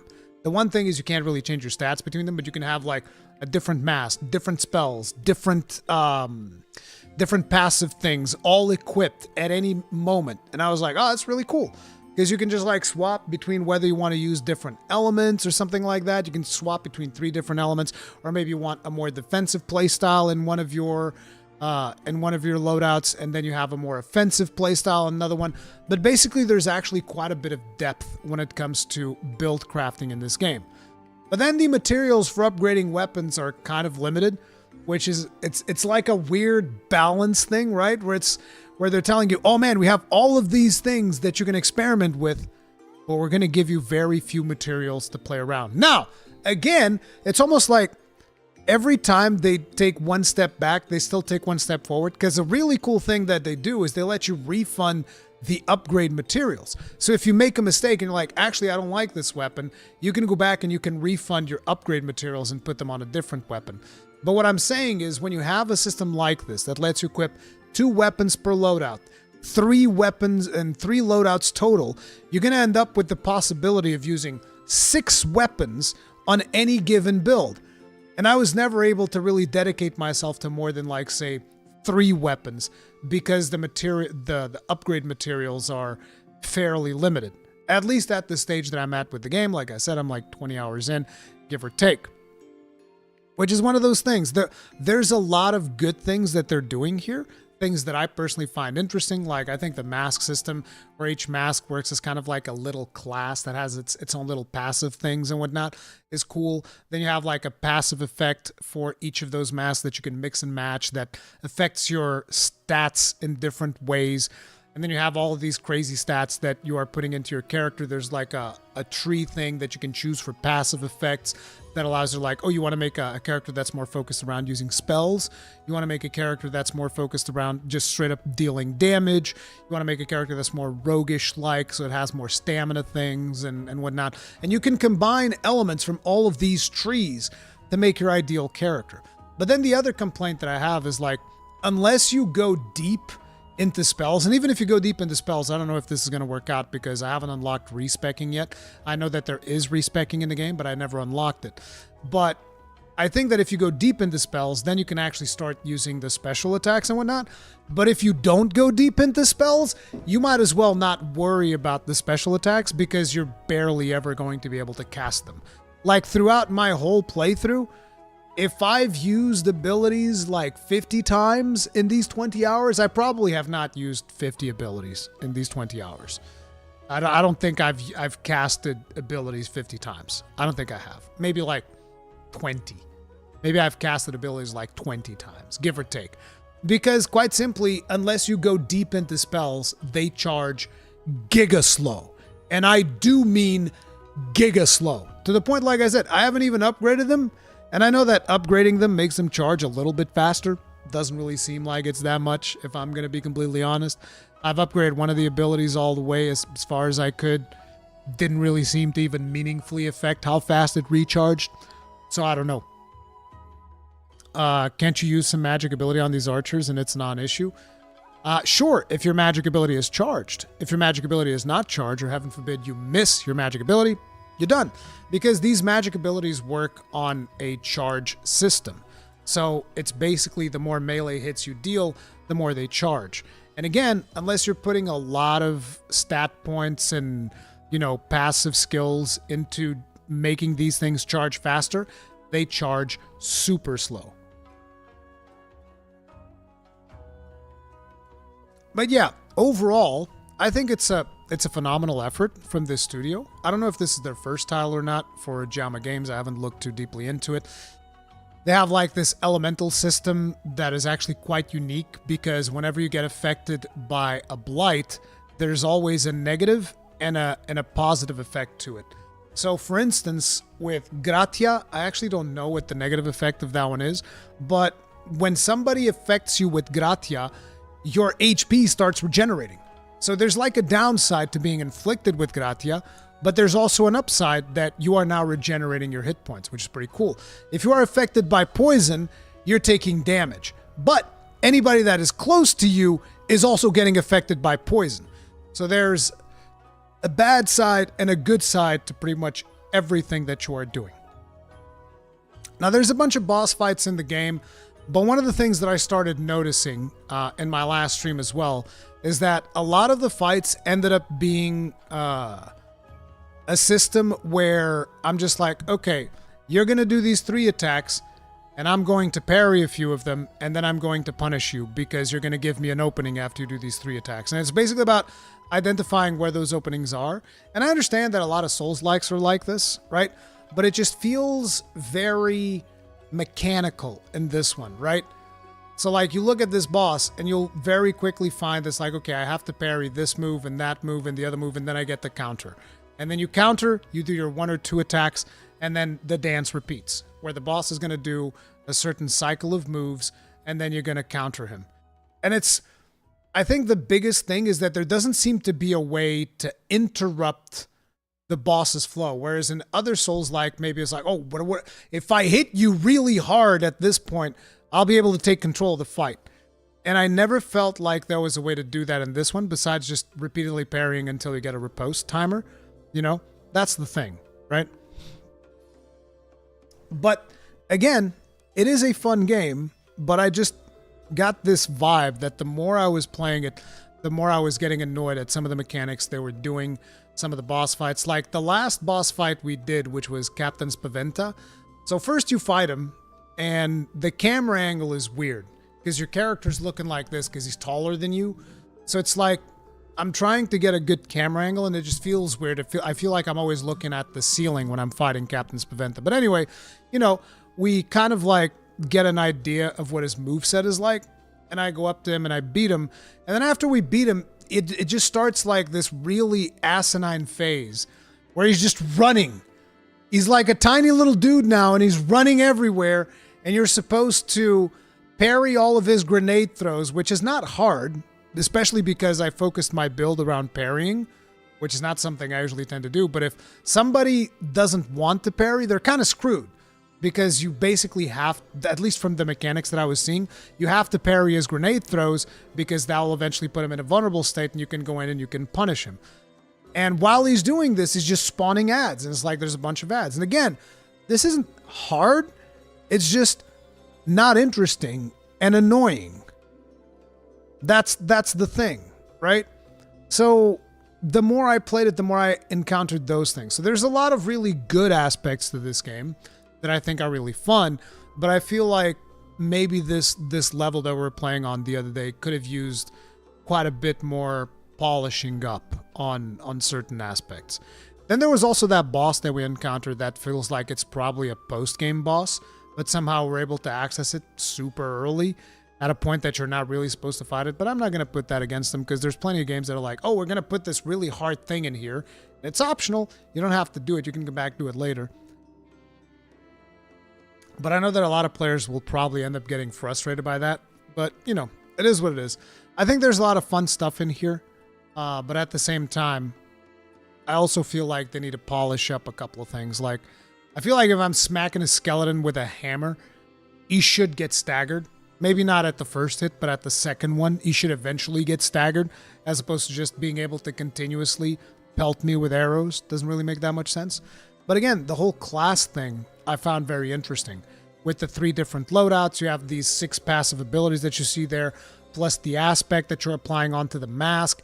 There's a lot of things to do here if you're somebody that likes build crafting and figuring out a super specific build that you want to play with. And there appeared to be a lot of viable playstyles too, which is really, really cool. Now, in terms of sound, I wish there was more music, because a lot of the times the combat music is the same, which is fine. It's not a bad combat music, but I wish that there was more, just a couple of more different tracks that we would have when you're playing the game. And then in terms of visuals, I think the game actually looks pretty good. I was surprised that the performance was actually really good for my 6900 XT, because I'm usually expecting that whenever there's an Unreal Engine 5 game, then my computer is just going to explode, because that's been what pretty much has happened with every Unreal Engine 5 except maybe Fortnite, but I don't really play Fortnite, so I never even tested that, to be honest. But you know, I was very surprised that I was able to just like run it 60 FPS, 4K, all settings maxed out. So I was like, man, whatever they were doing with optimization definitely panned out. But yeah, overall, this is one of those that if you enjoy the gameplay that you've seen on my channel so far, there's a high chance that you'll enjoy it, so long as you're willing to deal with the moments where the game gets a little bit jankier or maybe a little bit less inspired. But at the same time, there's nothing stopping you from just waiting for a sale or something like that. There's plenty of games out right now. So yeah, those are my thoughts on Enotria. I think there's some fun to be had there, but there's also a significant amount of jank in there as well.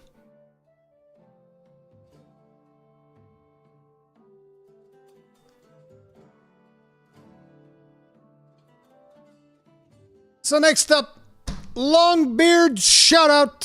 I'm going to be shouting out the Longbeards: Luis Rosa, James Cheek 7507, Redbeard, Jay Walco, Frowling, Inazuma, Senior Bacon, Sam Castellan, C. Manta, Devin Widener, Astron R.H., Sherlock Para, Philip Grubham, ESS99, Colbrick, Khalid Salih, Red Pig Bank, Rambo the Nerd, Saphirian, John Coombs, Pegay83, Lord Snake, Pizza Man Invaded, Mizzen Jamal, Angry Scott's Dead 23, Alex S., Robert 396, and Shelby Neko. Thank you very much for being grossly incandescent as long beards, you Giga Chads. Tip of the hat, appreciate the support. And tip of the hat to all the Iron Breakers and Warriors out there as well. Tip of the hat. Appreciate each and every one of you. Thank you guys so much for the support, team. Now, I want to check out something that I've been meaning to check out for a while. So there was this big chunk of gameplay that Crimson Desert released. And I haven't watched it yet. And we're going to be watching it now. Let me just pause the music. And let's get into it.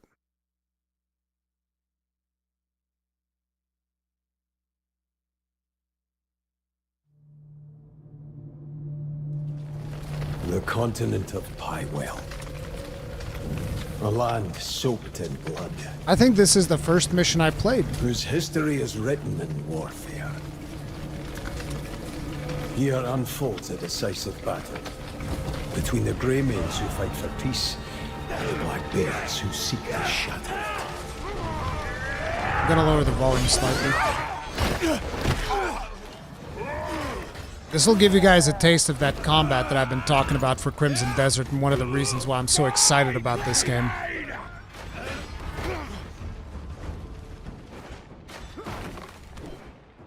So in here it's giving you the basics of combat. I love these shield bashes. The combat looks a little bit floaty, and it is a little bit floaty, but it is not as floaty as what it shows up in the video. It feels better than it looks. We played this at Gamescom, in case you guys are wondering how I know these things. And this is actually the exact mission I played. I also want you to pay attention to the voice acting, because the voice acting was surprisingly good, in my opinion.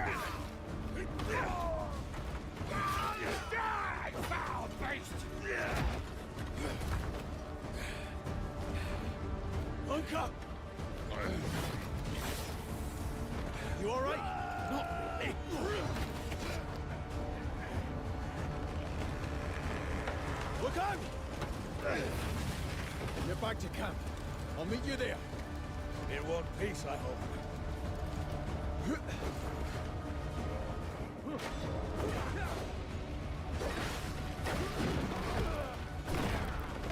Look at that shield bash. The throwing stuff. It's got so many combos that you can go and do. Like, look at that wrestling move straight up. I never figured out exactly how to do the wrestling moves, but they look so good.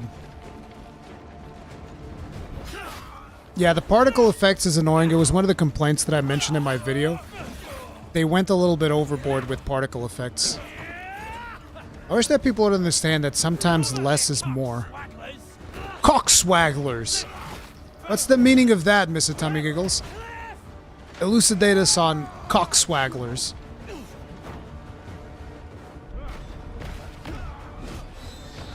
Get yeeted, son. You get yeeted too.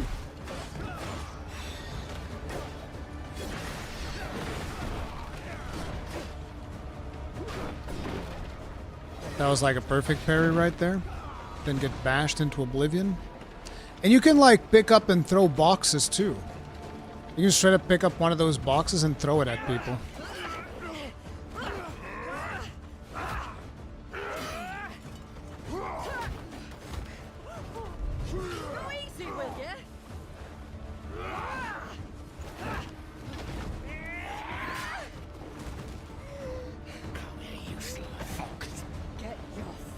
Fingers off me!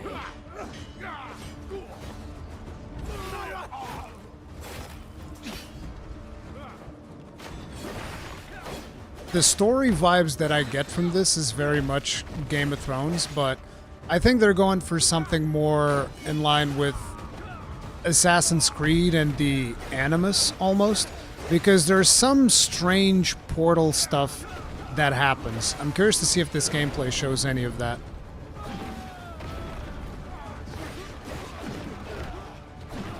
And there's like these islands in the sky that you get to go to at some point as well. And then you dive from them into the map. Must be lonely. This is the boss. Should have taken our offer when you had the chance. Look at yourselves. Peace. What good is that if you're all fucking dead? My comrades died for a noble cause. I'll tell you what's noble. Wine, wealth, and women. Those who follow me shall have all three. Get in. Is there any weapon variety? You can use sword and shield, and you can use a bigger sword. You can also use bow, but I don't know about much more than that. I suspect there will be, but in the demo that I played, there wasn't. And in the demo that I played, it was like a showcase where you were mostly going through bosses, so it wasn't really open world gameplay when I played it. I did loot bosses, like I took their weapons and stuff. I love the wrestling moves.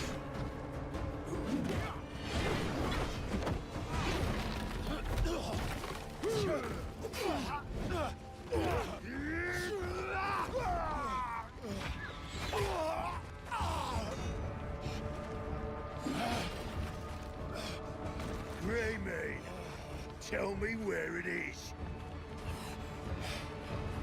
No, never. Never is a strong sentiment. I find nevers are quite malleable under pressure. You'll never know.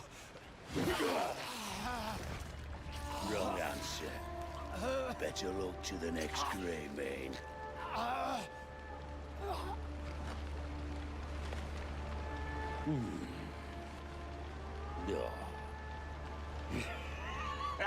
We start the game by dying. Give Gian my regards. Bring me the others. The hunt has begun.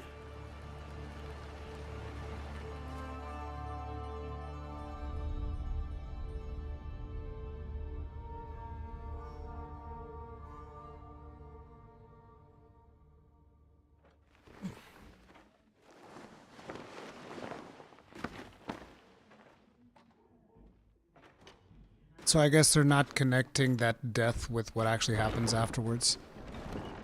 So this is open world gameplay. I didn't get to experience this.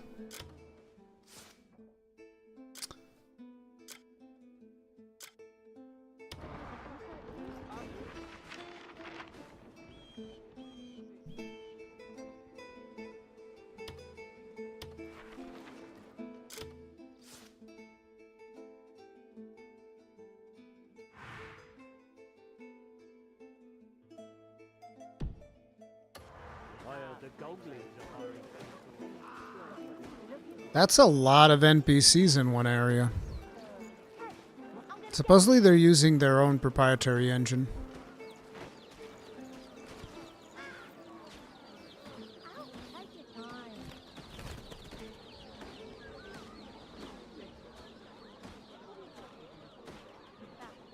The game looks pretty good.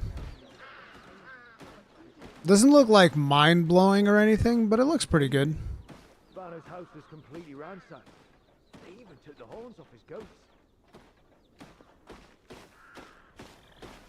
Lighting is a bit blown out. Yep.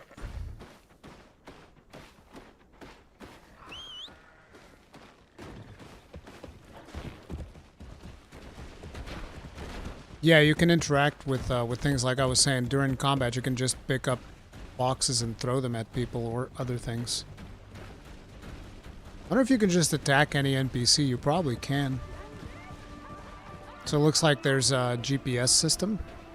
Looks like they're going almost for a GTA vibe with this open world. Or Red Dead. The horse animations are looking pretty good.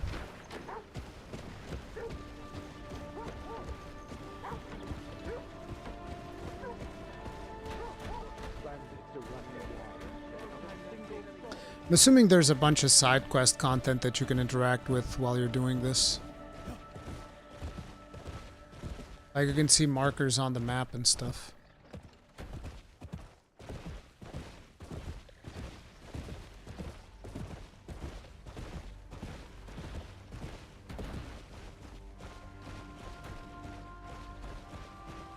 So many NPCs out in the world, what the hell?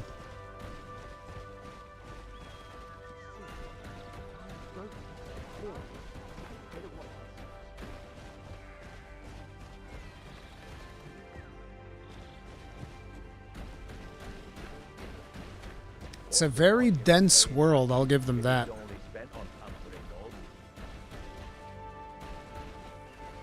Are the horse balls animated? I don't know, dude. We'll have to go to a snowy area and check.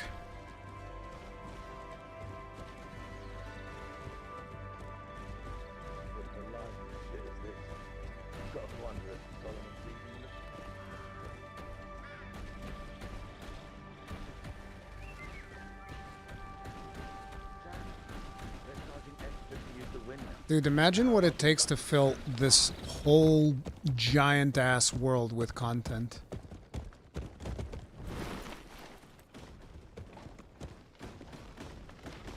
They're just gonna let you in? Okay. Oh, there's even more people with swords rummaging about.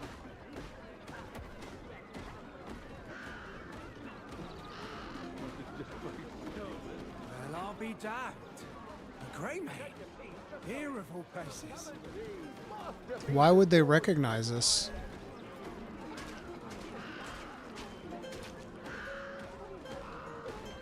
I mean, it's definitely an impressive engine if it's going to be able to render all of these people the way that it is rendering them. I think it's pretty friggin' impressive.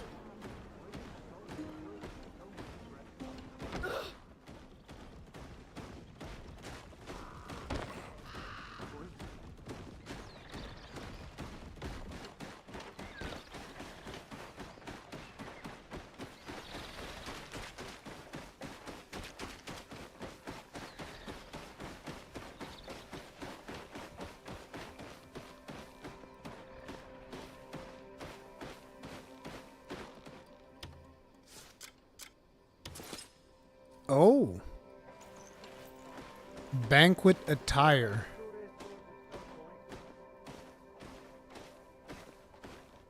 Open the gate. Wonder if you wouldn't be able to get in there if you weren't using that. Oh, this festival story.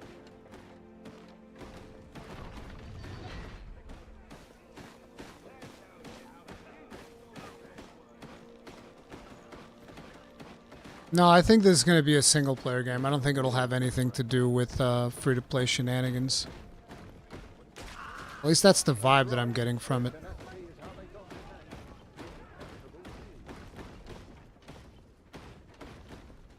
Oh, wait.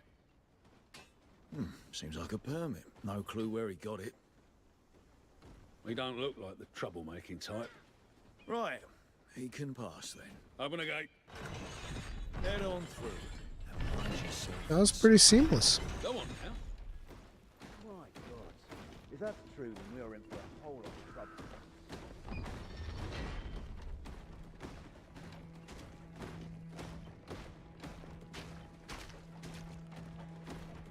It appears that the impenetrable shields may soon come into conflict.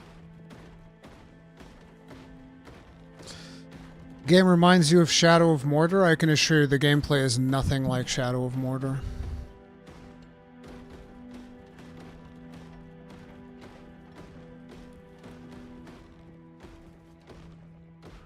Seems to have crawled themselves all the way down here.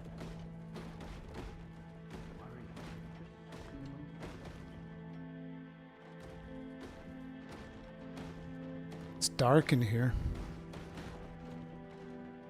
No one's here. I should look around.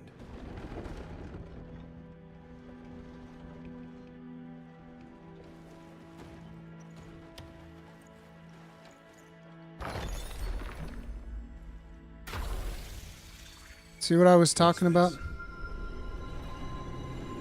The Animus shenanigans? This is exactly what I was talking about. But I don't know if that's what this is. I don't know anything about the game. Abyss Gates.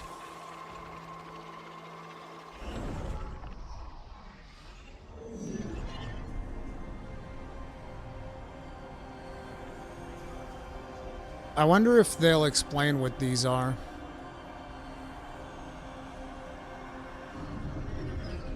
In this video, I mean. See, now you're in one of the high places in the sky. Written on the invitation. Library of Providence.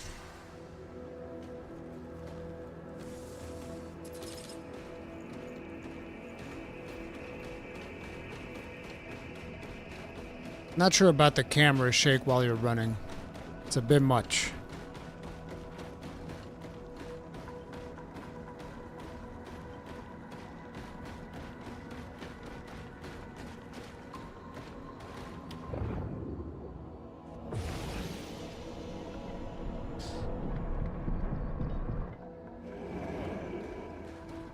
Uklung and Bakelung's power to open the door, then go inside.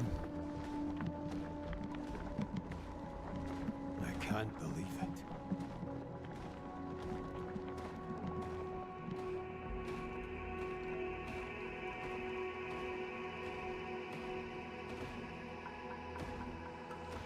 Alistair, we have a guest. You? Were you the one who asked me to do good? This is not the first time we've met. My name is Alistair. I oversee the Library of Providence. This place holds the records of the world's providence. Each record signifies a world. Thus, the Library of Providence is the center of all worlds. What is the reason you brought me here? There are beings who brought chaos to Providence. So it's a multiverse? What they have created will return everything to nothingness.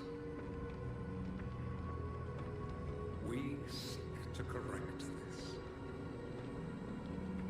So please, fulfill the mission GN desire.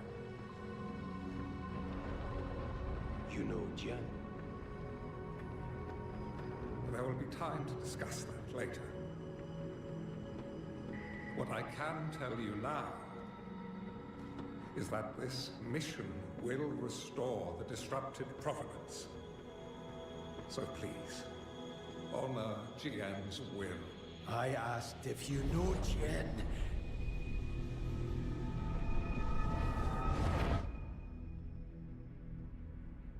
And you've been kicked from the Library of Providence. That's what you get. That's a large request.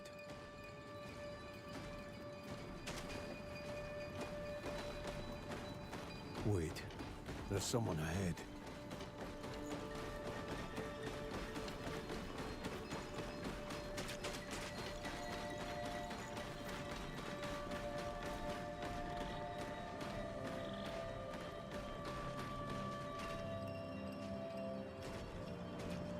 Shall we walk together? Who are you? Looks like I am Bayonetta. White Crow. A guardian of the Abyss, if you will. Abyss? You can call it the Cradle of Providence. It serves as a bridge between Providence and the world. Is there a reason you waited for me? Aliston wishes to repay the kindness shown to him. So I guess we helped Aliston at some point. Have you ever imagined flying? I hope you are not easily frightened.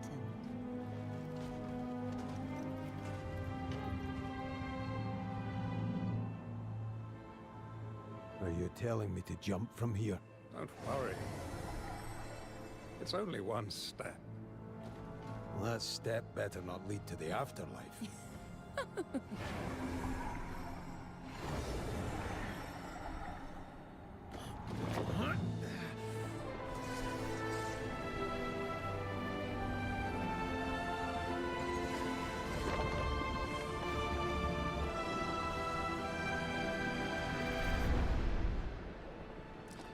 Oh, so when you're down here, you actually can't see the stuff.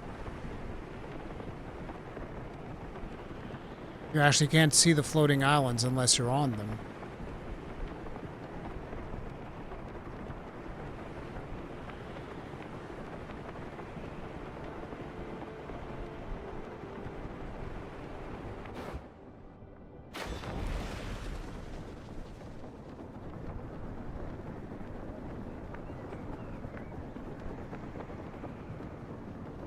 Yeah, I was able to do this in the demo as well.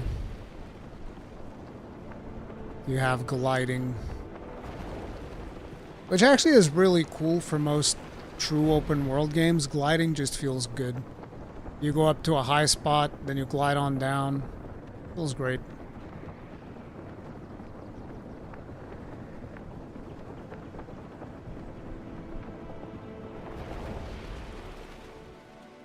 I love how nobody even questions that we just landed there. They're like, oh yeah, perfectly normal. Dude shows up with like this raven-looking cowl as he's flying down. Lands right in front of me. Just another Tuesday.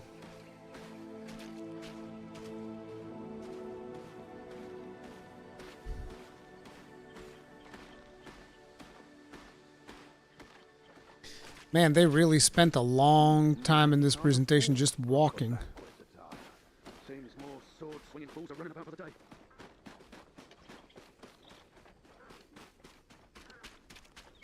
They really want to focus on showcasing the engine, I guess.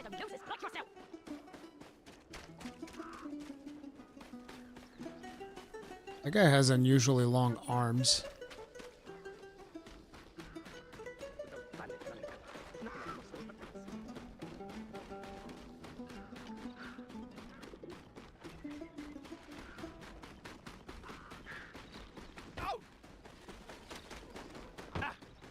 Some food. Marius?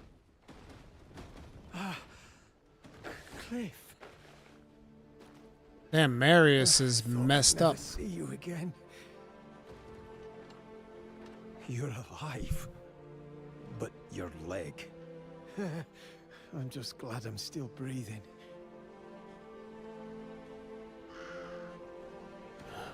And what of the others? We've scattered in all directions. Everyone. Unka, Naira, Jan. Yes, but I'm sure they're well alive out there. Those fools fell for it. See how heavy this purse is? Marius, what's wrong? It's best not to draw attention. The black bears are on our tail. Right. And Russo's here too. Carried me on his back all the way here. He's still searching for the artifacts. Once a grey mane, always a grey mane. Where are you staying, Marius? In this corner of the street. Got some nice neighbors to keep me company. I'm sorry. I'll look for a decent place. Don't push yourself too hard, Cliff. I mean it. I've gotten used to my life here. Marius, I need to find my comrades at home.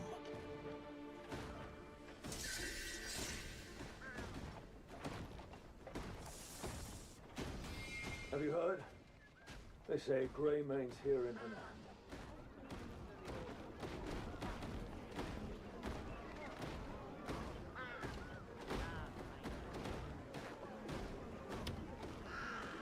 You catch sight of one.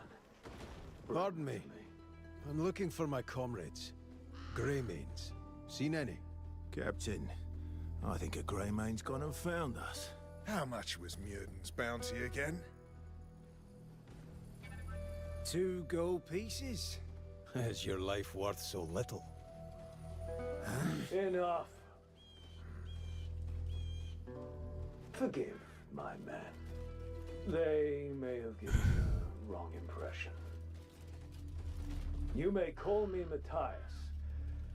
Oh, I've always wanted to test my skills against a grey man. What say you? You're here, standing before me. What reason have you to refuse my challenge? None that I can think of.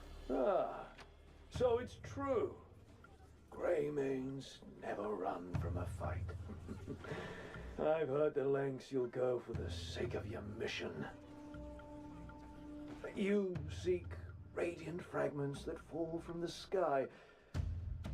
Is that right? So the Greymanes search for the artifacts that allow you to go upstairs. No further destruction. I assure you. Do your worst, Greymane. Nice. We just started a duel in the middle of the city. I like that.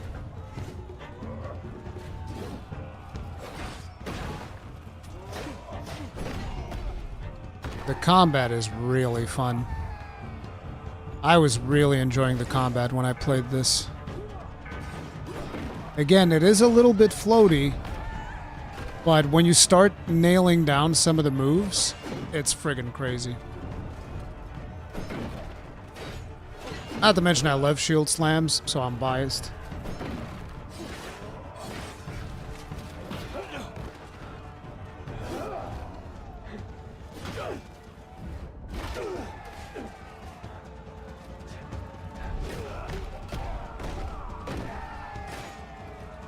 I love how exaggerated it gets.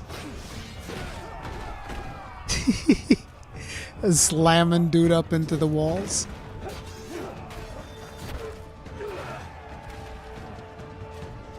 You lost. Look at how bloodied up he is. They say Wayden's finest swordsman is a Greymane. It was an honor to join him. That was a good bout. Anand is home to many mighty warriors. One cleaved an ox's horn without his blade ever touching it. Just a warning to a worthy opponent. I'll keep that in mind.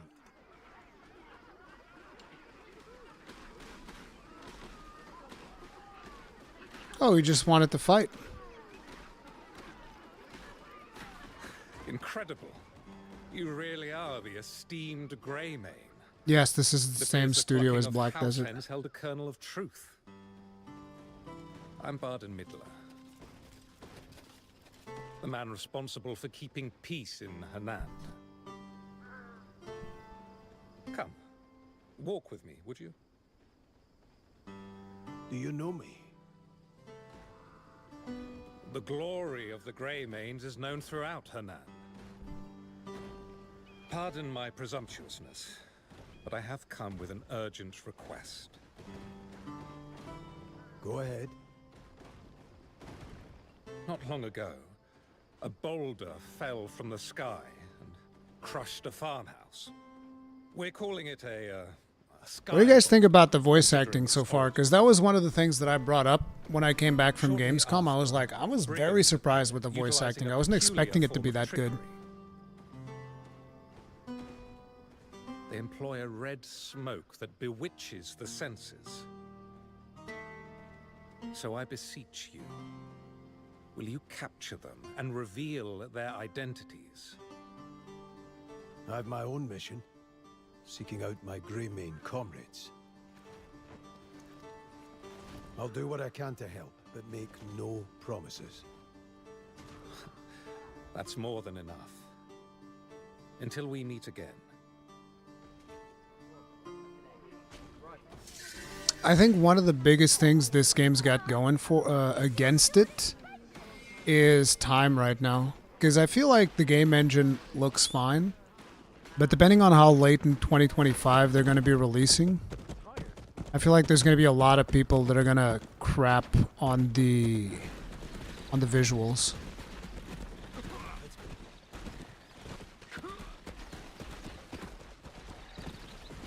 I don't know. Just a vibe I'm getting.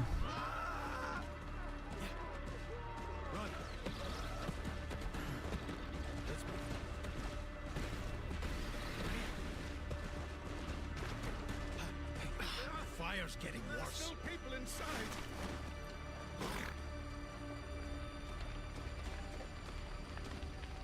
The house is about to collapse.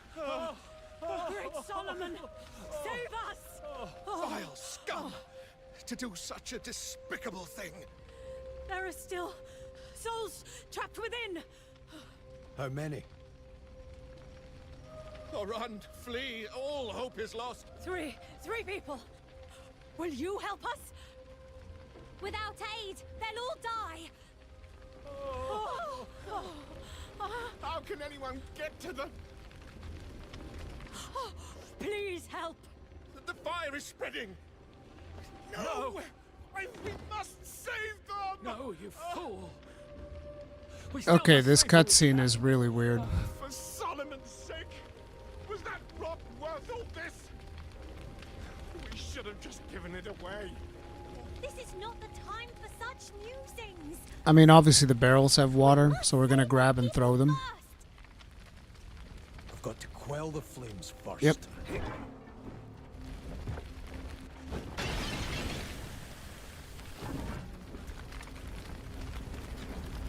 Got to get them out quickly.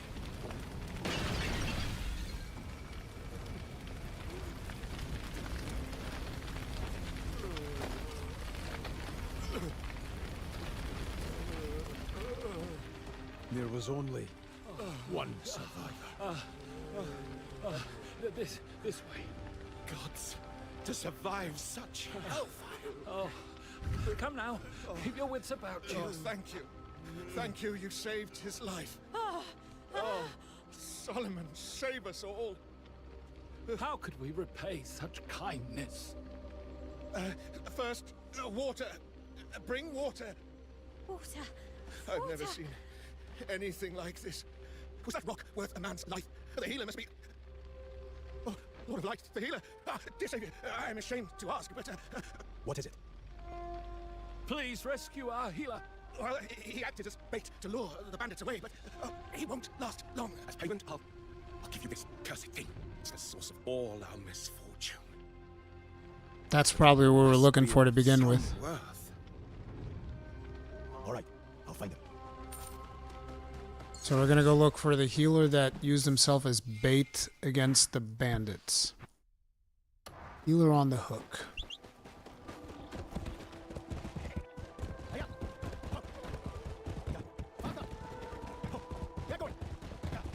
This game is making me want to give Witcher 3 another chance. Which, by the way, I think Witcher 3 is great, but the combat is always a bit of a turnoff.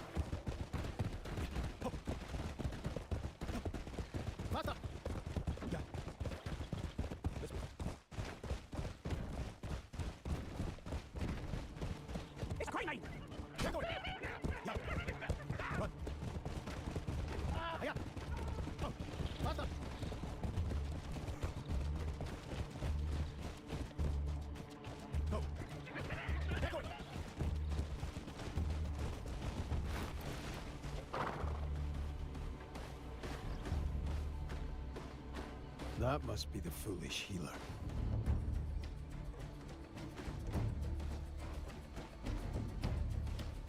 Oh, nice. I was wondering if there was going to be backstabs. I love how he screams, but nobody notices. Hells yeah, I'm going to kill all the goblins in this game, dude. It's like everybody's out doing the main quest or doing some side quest. I'm just going to be running around murdering all the greenskins. Ooh, right in the back of the head, bro. I love that.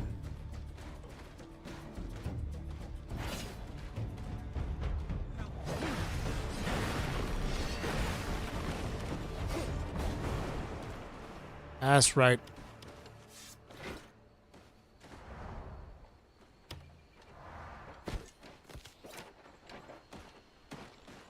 This game is being very ambitious. You have sent your apostle to me. No, your friend sent me. You're the healer? By Solomon's light, I knew they would never forsake me. Oh, how blessed I am for such friendship. Do you know who torched your house? Oh, you're damn right I do. Those scrotum-sucking blasphemers. Scrotum-sucking blasphemers. My apologies. The Lord's fury just flows through me. But gold-leaf thugs came to steal my stone. Oh, how did they... Oh, he warned this would happen. Slow down. Who warned you? A man in merchant's clothes. He warned me thieves would come for the stone. And that you'd come to save me. Come. He said you'd want to see him. Is this man a prophet? I couldn't tell you. I didn't even see his face. He just said that you may now see his value. And if so, to guide you to the eastern swamp. Does that mean anything to you? Yeah, sounds like a merchant I know. Well, I'm glad I'm guiding the right person. Could you tell me more about the stone? You mean that accursed rock? Well, one day, a boy named William came to me, pleading for me to help an injured farmer by the name of Bremer. As I stepped into what remained of the poor man's house, I was quickly enamored by a glowing stone at his side. Before I realized what I was doing, I had the stone nestled deep in my arms. Alas, the branch master of the gold leaves was after that very same stone. Solomon must be punishing me for my greed.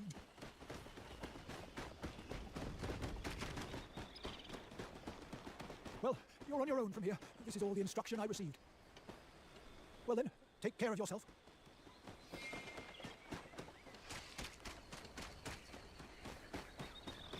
I heard there's gold on the Grey Main's head.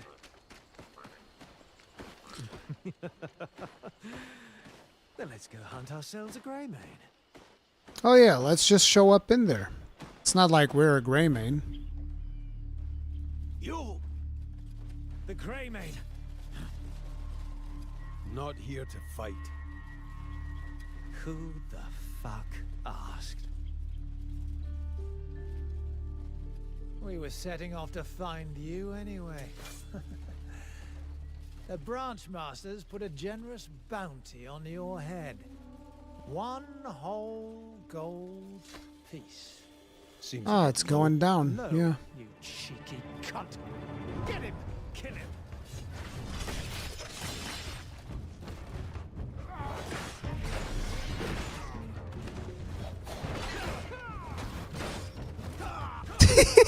The yeets, dude, I love it.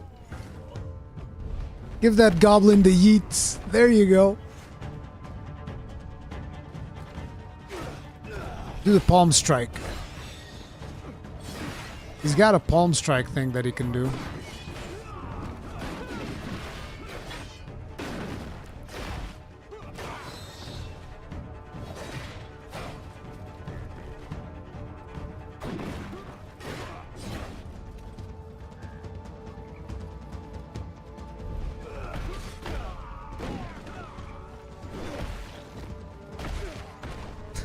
I love how you can just like kick and punch enemies. It's something that you'd figure most games should allow you to do that. It's just like you can just use your feet to kick. But very few games actually let you do that. Look at the freaking wrestling moves. I love it.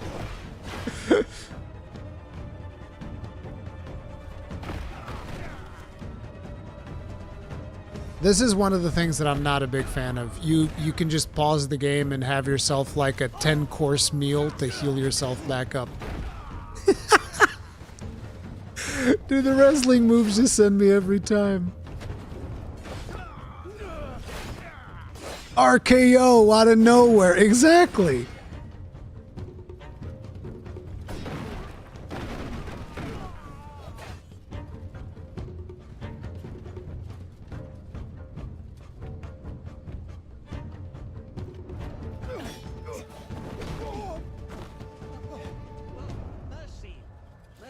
please. These men have no He's a greenskin. Kill him. Kill him. Kill that guy just out of principle because he's a greenskin. Kill him. On their behalf. Their aggression stems from a world in turmoil. I'd say it's the other way around. This seems terrible? I completely disagree. Seems hella fun. Otherwise, A little bit of jank to it, but Perhaps it still can be. mostly fun. do you remember when we last met? You had something to ask of me. Indeed. You saw no value in the proposition then. We never got that far. But you can see it, can't you? The Gold Leaf name being tarnished beyond all recognition. All to satisfy our branch master's own selfish desires. You take issue with him? Splithorn is a blight upon our guild. We suffer as Hernan suffers. I merely wish us to turn over a new leaf. A return to our former glory. I want you to challenge our branch master to a Rakash. Rakash? It's a goblin term for a duel. I'm sure you've had your share. I know Splithorn well, and his insufferable arrogance. If you confront him publicly, his pride simply won't allow him to refuse. What's in it for me? The Gold Leaf's vast network. And the weight of our coin, of course. I know you're in search of your comrades. And we could do much to aid you in that endeavor. Take your time. And think it over. If it sweetens the deal, know that Splithorn is a thorn in Hernan's side. I imagine the Lords would be overjoyed to see a restructuring in our guild. A merchant through and through. I'll take that as a compliment.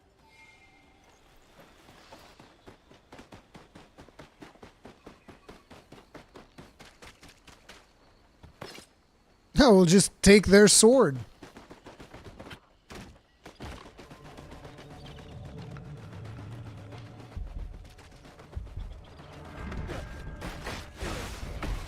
Oh, nice. Just randomly kill a bunch of greenskins? I'm down for that. Oh my god.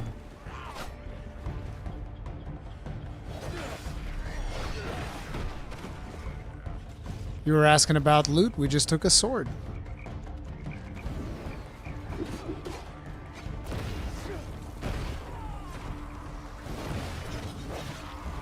Is that a spellcaster?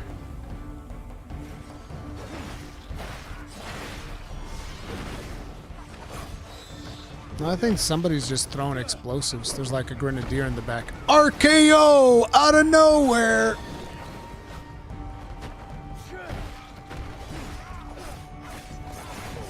Jesus, they're shanking him.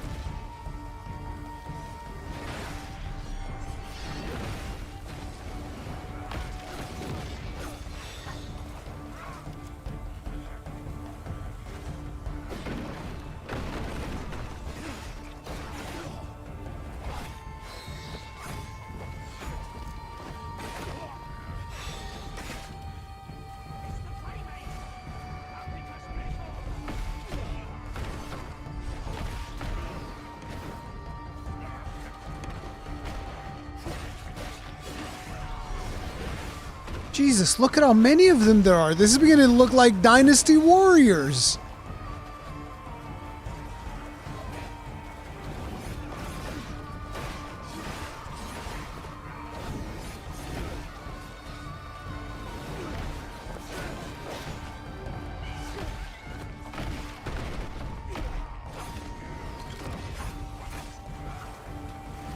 Get them gobos, dude. And they just keep coming. That's the way that goblins should be. Because they're worthless by themselves, so obviously they need numbers. I mean, they're still worthless in numbers because they're goblins, but, you know.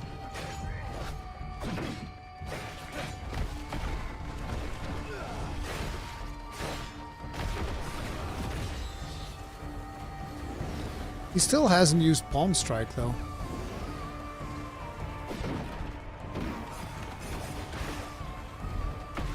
So since you played the game, would you say the combat feels like the Arkham series? Not at all.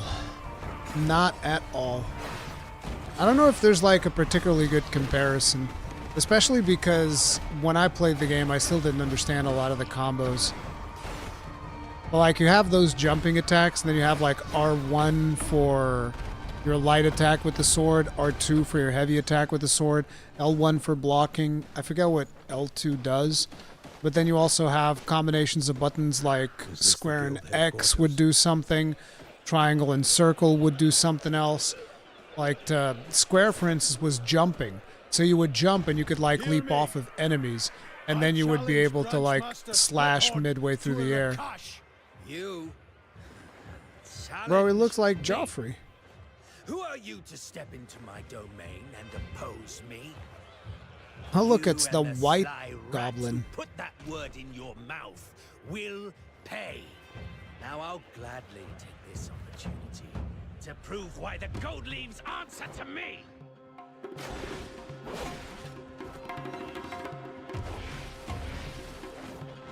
Bro's got an overpowered sword. I think you might be able to keep that sword if you kill him. That would be my suspicion. For the people wondering about the loot and whatnot.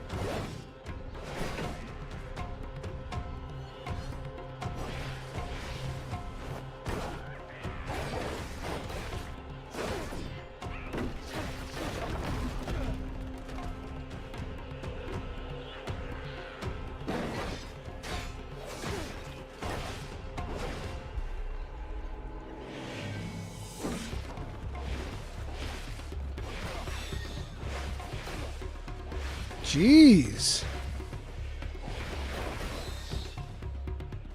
I don't know if the combat is similar to Black Desert because I never played too much of Black Desert.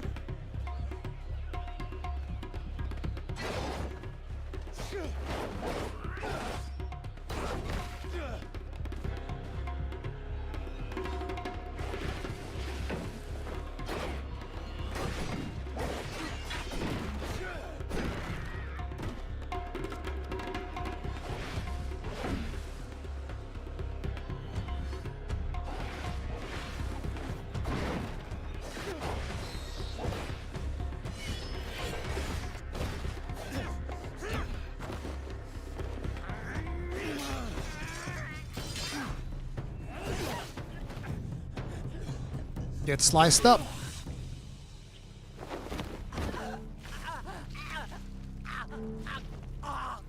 Wonder if he was a half goblin.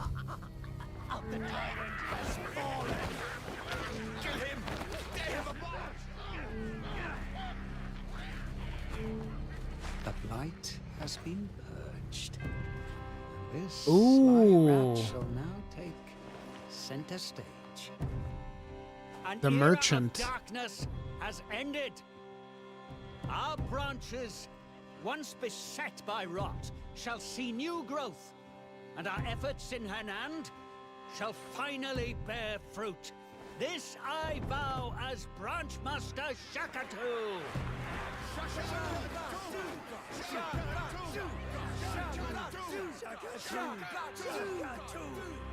hope he keeps his end of the deal.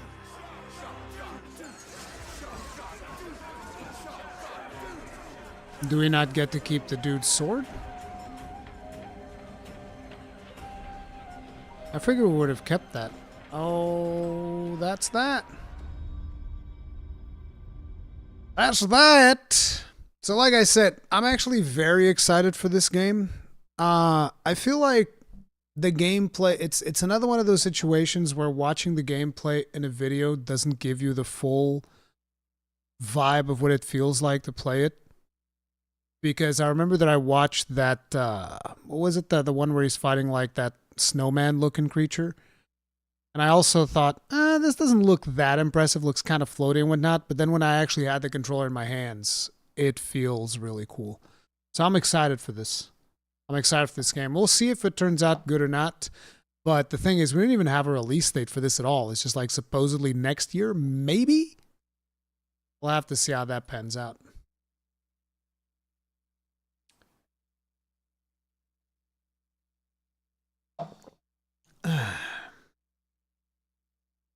I need to take another bite because I've been drinking a lot of water because my throat hurts a little bit. I'll be right back.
Okay.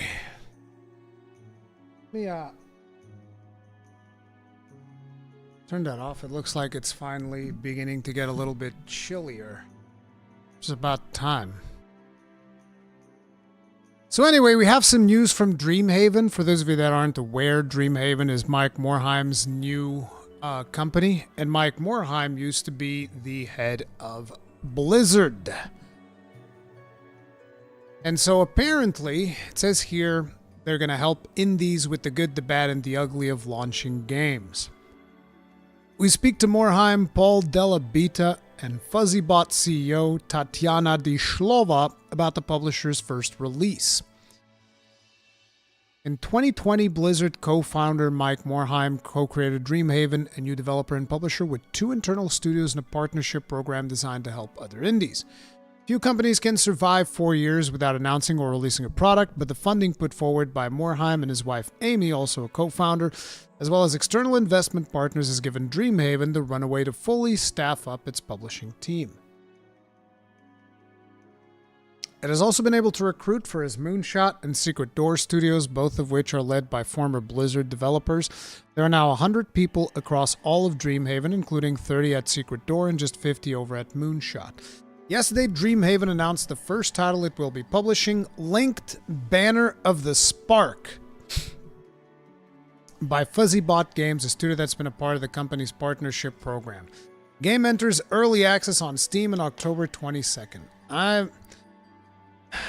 Early access is always a bit of a rough one, because you end up in a situation where you either play a bunch of the game when it comes out and then you eventually burn out, or you choose not to play it at the beginning and then you just play it by the time that it's done.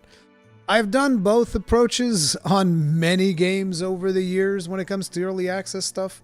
Let's just say that I'm usually much bigger fan of traditional releases where I can just, gorge on the game nonstop. Like, for instance, a game that I've also been stopping myself from playing is No Rest for the Wicked, which is an early access title. We played a decent chunk of it when it came out, but now I'm just like, okay, let them cook. Same thing for like Wayfinder. Came out in early access, and I'm like, bro, super excited, love it, let them cook. Right? That's the thing. Then I always end up waiting and waiting and waiting and waiting until I actually get to play the game. Because in Hades, for instance, I did the opposite. I played the crap out of Hades in early access, and then the game came out and I never touched it. That's the thing.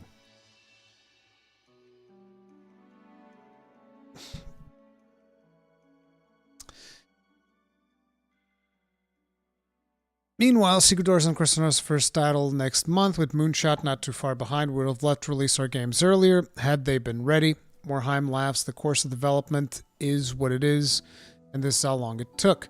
Dreamhaven's partnership program involves making small investments in each studio, but also offering the teams considerable experience and advisory capacity. We have a lot of expertise, not only in our publishing capabilities, but we also have really good designers that could potentially just jam with some of the developers in our partner studios. Help them think through problems, Delabita explains. It's really good to have an independent person in your discipline to talk to. Our engineers are always talking together about challenges that they're facing. I was more curious about the game itself, which I'm guessing is going to be this, because they're just basically, talking about how, oh, this is so good. We get to do all of these things with all these other people. Tell me about this linked spark of the banner.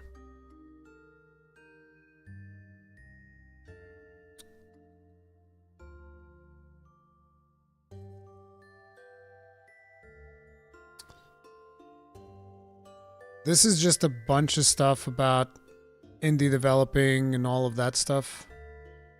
Aww. We think that with our current slate, including Link, players are going to see that we're offering really fun games they can play with their friends that are unique, providing some new elements of gameplay, just like Tatiana was describing. I was hoping they would talk more about the game, which I'm assuming is this thing. Let me see. Linked. Banner of the Spark. Is there a video? Nice.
What are we thinking, team? Single player, online co-op, nothing else.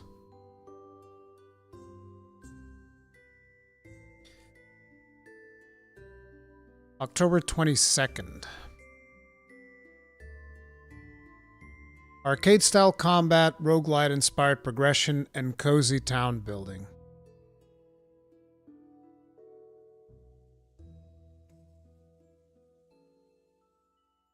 Yeah, I don't know. I don't know how I feel about this. Some of it looks like fun, but at the same time, it's like, I don't know. I'm not a huge fan of every game now having like massive town building and all of that stuff. Feels like every game has these elements now. So yeah, I don't know. We'll see. In other news, Microsoft decided to fire a bunch of people and at the same time pay their C-suite more money. Microsoft raises payouts to shareholders despite massive layoffs. A few days ago, Phil Spencer, CEO of Microsoft Gaming, announced after the company is planning to fire around 650 employees. According to a recent Bloomberg report, the company plans to increase payouts to shareholders by 10%. As of November 21st, shareholders will receive a quarterly dividend of 83 cents a share, compared to the current 75 cents. The company also announced that a new 60 billion share repurchase agreement replaces the 2021 buyback program of the same value. The recently announced job cuts are to optimize team structure after Microsoft acquired Activision Blizzard in October last year for $69 billion. This is not the first time Microsoft has fired its employees en masse. This year, the company fired 1,900 developers, which represent about 8% of its gaming division workforce from Activision Blizzard and Xbox in January. Later in June, it shut down 4 studios, including Arcane Austin, developer of Redfall, and Tango Gameworks, known for Hi-Fi Rush. These shutdowns are met with strong backlash. Founder of Arcane Studios, Rafael Colantonio, called Microsoft short-sighted. And multiple developers, reporters, and bloggers also expressed their discontent. Doesn't matter. They're still firing 650 more people and paying their C-suite more money. It is what it is. It's just going to keep on happening. Not a whole lot that we can do about it.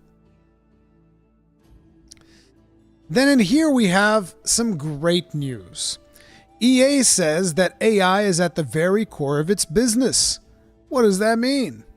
It means that EA don't give a fuck about nothing. They're like, yep, we're just going to go into the prompts, do the AI thing, bada bing, bada boom. It is what it is. We've all known for a while that EA and a number of other gaming companies are experimenting and investing heavily in AI. It was nonetheless a bit overwhelming just how often AI came up through the entire presentation. It was mentioned in just about every single segment in some capacity, had its own dedicated segment near the end, and was described during CEO Andrew Wilson's introductory speech as the very core of our business. Rather shocking new mission statement for a company that ostensibly makes and publishes video game. Shocking? Who thinks this is shocking?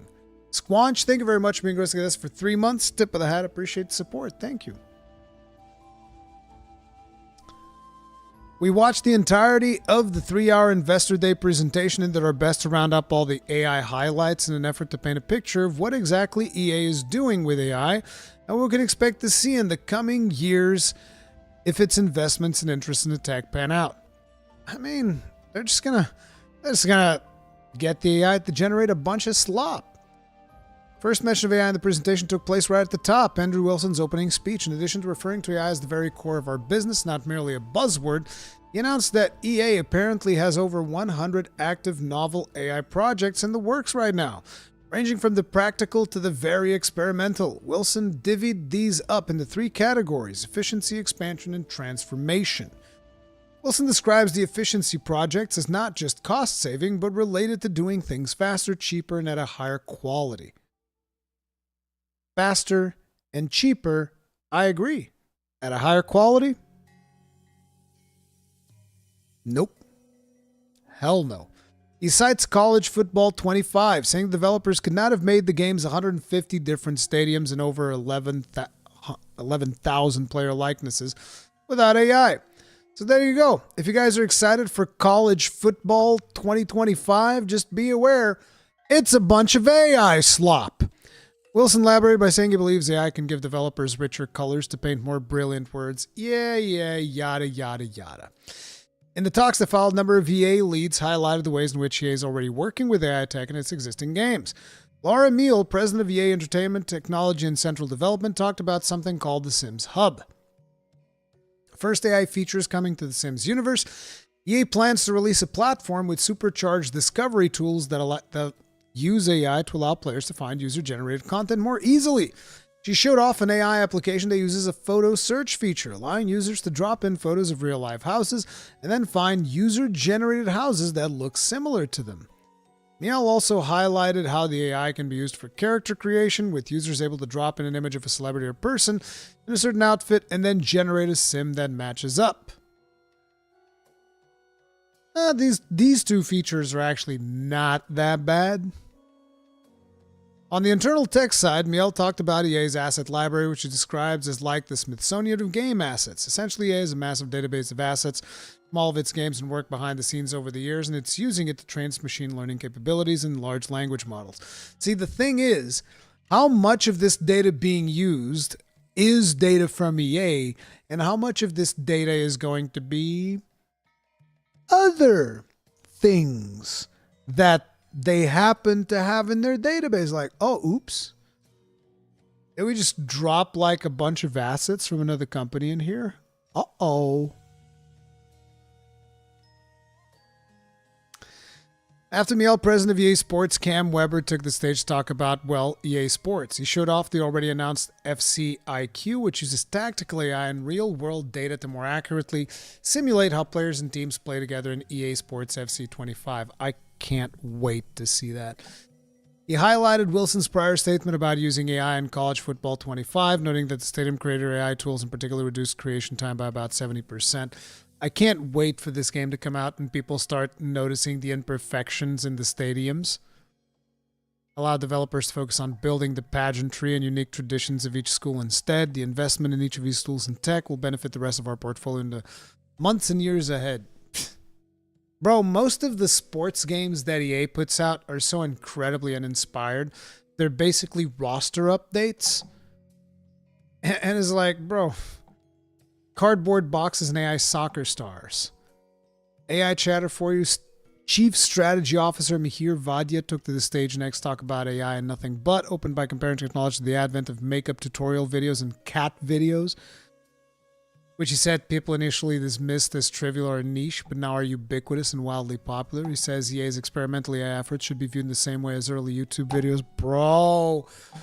Bro, stop. The experiences he shows on stage are not intended to replace AAA games, but instead unlock new adjacent technologies that add, as opposed to take away from the existing games market. These new and adjacent categories Vadia wanted to show off largely seem to involve apps of some sort that let people use AI to shuffle around EA proprietary assets and spit out minigames of a sort. One example he shows involves two people asking an AI to make a maze out of cardboard boxes. They then ask the AI to make it more complex, then multi-level, and they ask the AI to make two characters with weapons, allowing them to select from a gallery of existing EA characters before settling on two that purport to be community designed and equip them with guns from a library of weapons. They then select from a handful of game modes and start chasing each other around the cardboard maze. The video ends with one of them asking the AI to make it more epic, resulting in a giant cardboard box pyramid seemingly appearing in real time to the astonishment of the players. Bro, it literally is just like AI slop. They literally just said, make a maze, make two characters, now make game.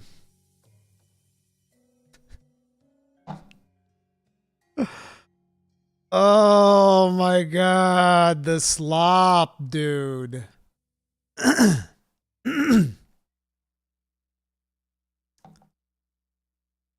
Finally, Vadia demonstrates how EA wants to use AI for social ecosystems, specifically something called codenamed Project Air. Project Air seems to be a way to use short text prompts to generate characters, have a text-based interactions with them, and then share those conversations with friends. In his example, he creates a legendary investor character using the prompt, the high-stakes VC who swims in the deep waters of innovation. Oh my god. He then decides the game will be to pitch business ideas to him. In an interface that looks suspiciously like TikTok, the user pitches self-tying shoes, only to be slapped down. He then invites a friend to help him pitch, but lost for any ideas on how to make self-tying shoes more interesting. He uses an AI co-pilot to write the pitch for him. Bro! Oh, God. Oh, God, dude. This is a presentation that they've made, okay? This is a presentation that they've made, dude. Oh, my God.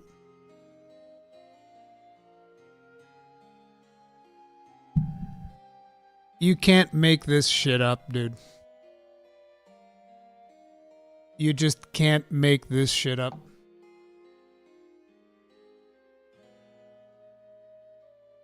The very core of our business, AI slop. That's what you're going to get with EA moving forward. Enjoy.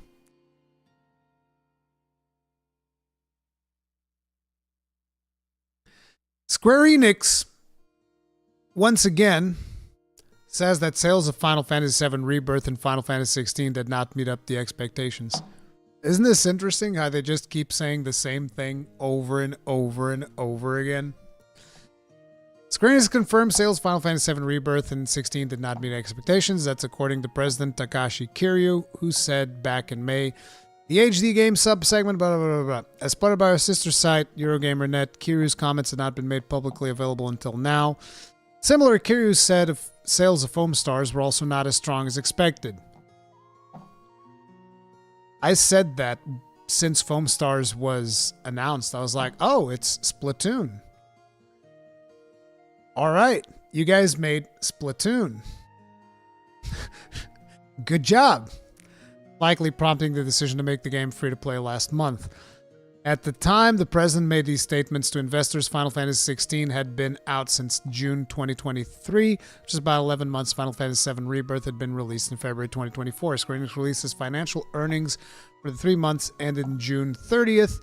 The beginning of August, it reported a significant decrease in net sales compared to the previous fiscal quarter.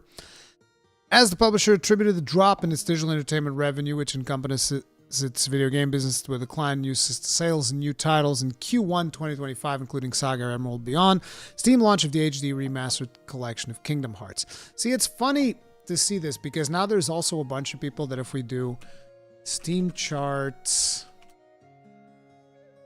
Final Fantasy 16. There's a bunch of people that are saying, oh my God, what a massive flop. Who could have predicted this? And it's like, bro, I keep saying, and it's like people aren't listening. People really care about release parity. Okay? Nobody wants no fucking sloppy seconds. You know, obviously there's going to be people that will buy it, even if it's sloppy seconds. But what I'm saying is a majority of the gaming community doesn't like sloppy seconds. They want to play the game when it comes out. And if you take these gambles where you're taking big exclusive money to release the game exclusively in a platform and you only release in other platforms much later, guess what? A lot of people aren't going to want to buy the game. Our exclusive titles didn't sell that well. Yeah, isn't that ridiculous, dude? Make a Final Fantasy game turn-based and multi-platform, make profit. Yeah, they could do that. Or not. It's like you don't need them to be turn-based. They can be real-time. It can be Final Fantasy 16 or Final Fantasy VII Rebirth. Just release it at the same time in all the platforms. It's like, look, you took money from PlayStation to have guaranteed money. Guess what? That means you sell less copies. I'm enjoying this sloppy seconds a lot right now. I mean, look, Final Fantasy 16 is a fantastic game. I highly recommend it. I think the game is awesome. I absolutely love playing it. But at the end of the day, it's still that thing where a lot of people have already played it on console, and a lot of people, it's like the hype has died down. If I waited for a year or more, I can wait for a large discount. That's another aspect. People are like, bro, I already waited for this game. Might as well wait for like the, I don't know, the holiday sales or whatever sale. We're going to be probably getting like the Halloween sales or something like that. So, you know, there's going to be Steam sales for this game at some point. They can just wait. They can just chill. You know? Simultaneous release across all platforms is not only good for the devs, it is good for the consumers / players. Absolutely. Absolutely, dude. Honestly, Capcom got it right with Wilds. 100%. 100%. But anyway, guys, that is going to be it for today's stream. If you guys enjoyed it, hit that like button, subscribe, bell notification icon, all of that jazz. We have a podcast tomorrow with the Eric's team. As a matter of fact, let me set this up so that it'll send you guys there so that you guys can turn on the notifications and stuff. We can go ahead and do that right now, actually. Redirect into here. I'm not sure what else I'm doing tomorrow besides the podcast stuff, because I've been very tired over the last couple of days because I've been dealing with some personal things. Like, I'm really sorry about that. It hasn't been easy. But, yeah, and that's still going to plague me for, I don't know, maybe even weeks. But next week, we have Tokyo Game Show, which I'm 100% covering. And I'll probably do some more Enotria whenever I have time. But for now, that's going to be it. I love you guys. I'm going to get some rest. If you guys enjoyed this, like button, subscribe, bell notification icon. You'll get redirected to the podcast for tomorrow so that you can set your notifications. And yeah, I'll see you guys then. Stay strong. Stay safe. Peace out.